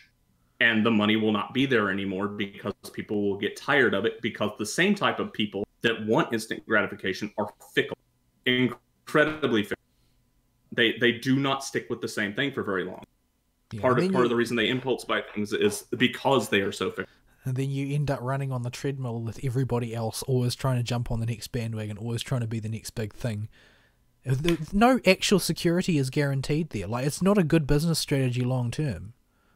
And eventually you will implode, and somebody else will have a new dream in the same type of industry or the same type of entertainment, and they'll pick up the pieces where you left off. And they will innovate on it if they think it's necessary, and we'll do it all again. We are just in video games specifically, as a general medium. Yeah, then that's basically it's a function of business, really, because ultimately you always used to be that people who loved games would develop games, but when you reach a certain critical size, you need a certain additional expertise to keep the business running. And unfortunately, the people with that expertise aren't the people that care about the product, but you need them because you have to have somebody who can do those sums. And unfortunately, because people who do the sums really well, they are favoured by shareholders, and they get more and more power and more and more power and more and more power. And people who make the product, well, I mean, they're basically just production line machines, right? So you don't need to worry about them. They aren't important. It's the bean counters that make us all the money, and that's just the way that it goes. I mean, you can see it. It's outworking even in the creative people. If you compare the way Mark Kern talks about World of Warcraft, who was on the launch team, with Eon Hazakostas, who is currently in charge of keeping people happy. Like, it's a Eon looks like different. Eon looks like, you know, he has the eyes of a dead fish. Whereas Kern's just constantly talking about all the great experiences he and other people had back in the day. Whereas Eon looks like his soul's been torn out through his nostrils. Yeah, it's just a totally different type of psychology. And it's just how it goes. But it's not necessarily Eon's fault. It's what that way of thinking has done to his love of the game, because he stuck with it. Kern left. He left with his love of the game intact. Eon's held on for the hard yards, and it's destroying him. Yeah, it's unfortunate. I mean, this is the one failing of a capitalist system, and that money is prioritized as the only intrinsic value thing given value, which is fine. But yeah, this is the grand misunderstanding that demonizes capitalism. Right? Is that capitalism is not, it should never be an end in and of itself. It is merely a tool. Free market is merely a tool. Capital is merely a tool. It is a way to accomplish an end. It is not an end in itself. If it becomes the end, then it becomes a disease. What they do not understand about capitalism, all these current social Marxists and stuff, is that there is nothing within the bounds of capitalism stopping you from placing value on things other than money. Things like audience reaction. Because and stuff. it You was are never free supposed to place be that value way. on that. You were always supposed to place value on other things. That's what it means for the free market to be a tool and not an end. Like you weren't ever supposed to think that. Then this is why I think where a lot of arch conservatives of the neoliberal caste go wrong is that they treat the free market like the free market is sacred. It is not sacred. It is not an end. It is not the most important thing. It is simply the most powerful tool in the arsenal of the free West to accomplish its goals. And those goals come with a huge number of caveats surrounding your method. Like, there are lots of things that you cannot do because it was always supposed to be circumscribed by morality. Like, you were never supposed to have the anarcho-capitalist state. That was never supposed to be a thing. Nobody's ever founded that country. when the United States' founders decided that they wanted their free country with their free market and all of their freedoms, it was always supposed to be circumscribed by the idea that the society would be moral and they would choose their actions morally, that they would not serve the almighty dollar above all else. Unfortunately, while capitalism does effectively harness greed for good public ends, it does not in any way constrain that greed, and it can run away with itself. It does not curtail the potential problems that can go with greed when it's unchecked. It's just one of those things, though, right? Like democracy is that it's the worst one except for all of the others. Yeah, and it's fine. This cycle that I was talking about with the industries is fine. It is unpleasant for the little bit that we're in right now. There's about a 7-year stretch for video games, probably, I'd say, starting about 3 or 4 years ago, where things are not going to be super hot because we're going to hit a crash. But out of that crash will come more games. Yeah, People will do it. You can see the customers learning in real time, right? I mean, they will once we enter a new golden age of gaming, which may come. I mean, it's come before a couple times, but once we enter a new golden age of gaming, people will forget. But right now, you can see people learning important lessons. That's why everybody is laughing at Bethesda. It's why everybody is laughing at BioWare. It's why everybody is laughing at the game's journalism edifice as it was circa 10 years ago. Because people have learned. They've learned in real time as things have fallen apart in slow motion and then accelerating. They've learned the things that are lies and the things that are true. And so, now they get mocked. Now we have this 24-hour Epic Games news cycle. Now we have this one of the most novel forms of entertainment that have arisen in the past, 4 to 5 years, is this idea that people... It's basically replaced classic stand-up comedy, and I don't think that that's necessarily healthy, but it has, is the people holding up news articles and everybody laughing at them because they're inherently absurd. Like, this is not the Colbert thing where they twist the news article to suit their political ends, and then a light flashes on telling everybody to laugh at it so that they can be cultural tastemakers. No, these are people who are only paid by their viewers, who all they need to do is point out how dumb something is, and people are willing to go and watch them. It's also stand-up comedy has become completely infected. It's another industry that has crashed. It's in its crash state right now. Yeah, and I think that stand-up comedy was the thing that once filled that cultural niche of being the light entertainment for people who want to, switch their brain off and have a giggle at some funnies. Nowadays, it's actually, amateur news commentators, amateur pundits. Those are the people that we say amateur, but we only mean in their I mean that they have no formal training. That's what I mean by it. I don't mean that they aren't making bank. Yeah, like they do despite the fact that they usually do it for comedy, they are a better insight into the current state of affairs than the news media itself as well, which is also... Well, they don't have academia and the news conglomerates. They don't have the establishment, in scare quotes, plugged directly into their brains, so people can actually relate to them. But like, that was what once upon a time that was the stand-up comic, right? Like, the stand-up comic was a normal person who made observations. That was how they had their appeal. And the stand-up comic today is, an edifice attached to Saturday Night Live, who has all of his particular lines fed directly to him to serve the current orthodoxy. Like, that's his job. Their job is to ensure that the way of thinking is maintained. They don't make observations and they don't challenge anything. They just recite the dogma, recite the shibboleths. Yep. And it's just so boring now. Stand-up comedy is especially dead, I think, because we used to have really great everyman like type stand-ups. We had even like the more benign and milquetoast ones like Bill Engvall, who I really like despite his milquetoast nature, were really good. Jeff Foxworthy may have had the same bit over time, but he was still funny, and he didn't go out of his way to particularly offend anybody. Apart from maybe his own family. Yeah, that wasn't targeting himself. And he didn't go out of his way to push political message. And he could be funny sometimes because of it. Now the professional stand-up comedy is all just liberal rhetoric, effectively. We're a conservative show at this point, folks. I might as well put that on the iTunes tag. But, I don't think the Fern will approve of that. Probably not. But he's not here to but stop us. I haven't even had my chance to talk about boobs this week. You had to do it, didn't you? Yeah. Well, it's sort of a thing at this point. Oh dear. Though most of them have been But, banned these days, so thanks, it Sony. will probably become a major topic in a few coming months, or maybe a year or so, where we just have to talk about them. Unfortunately, Yeah, well, the whole Every Sony week. thing will eventually come to a head. It's just a question of who and where and why. Yeah, it's mostly a question for me. It's mostly a question of when and how severely.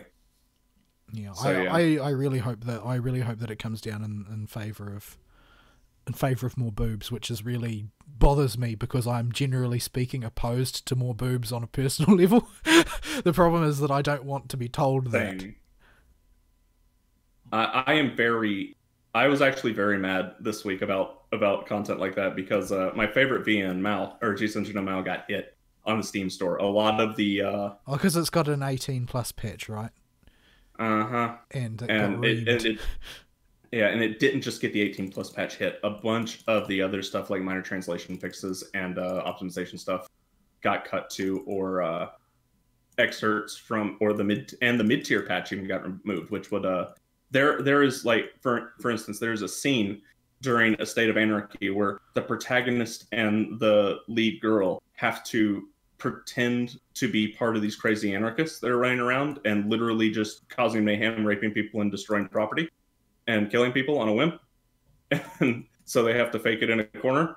And it's incredibly uncomfortable. And I actually think it works better without the explicit detail in it. It makes a much better impact because you have to imagine what they had to do to survive. But there's the fact that the option for people to see that from the original story is now gone kind of makes me a little mad, despite not particularly liking the details of that scene myself, and would not go out of my way to read it after the first time I read it. And in fact, it was glad it was removed. It's just, it is damaging to the original artistic intent of the work, which is an incredibly good VN, and everybody should go play it at some point. It's also fairly short, about 30 hours. But yeah. So we've sailed past the 3-hour mark at this point, probably. So yeah, we should wrap it up before Ferd decides he needs to send us anthrax in the mail or something. Yeah, Fern's gonna kill us. It wasn't that bad of a show. We had meaningful conversation throughout it, at least.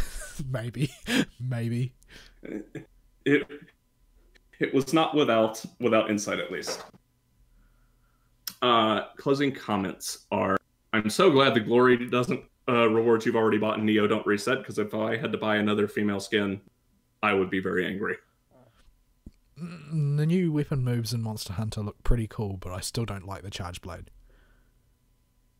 Yeah.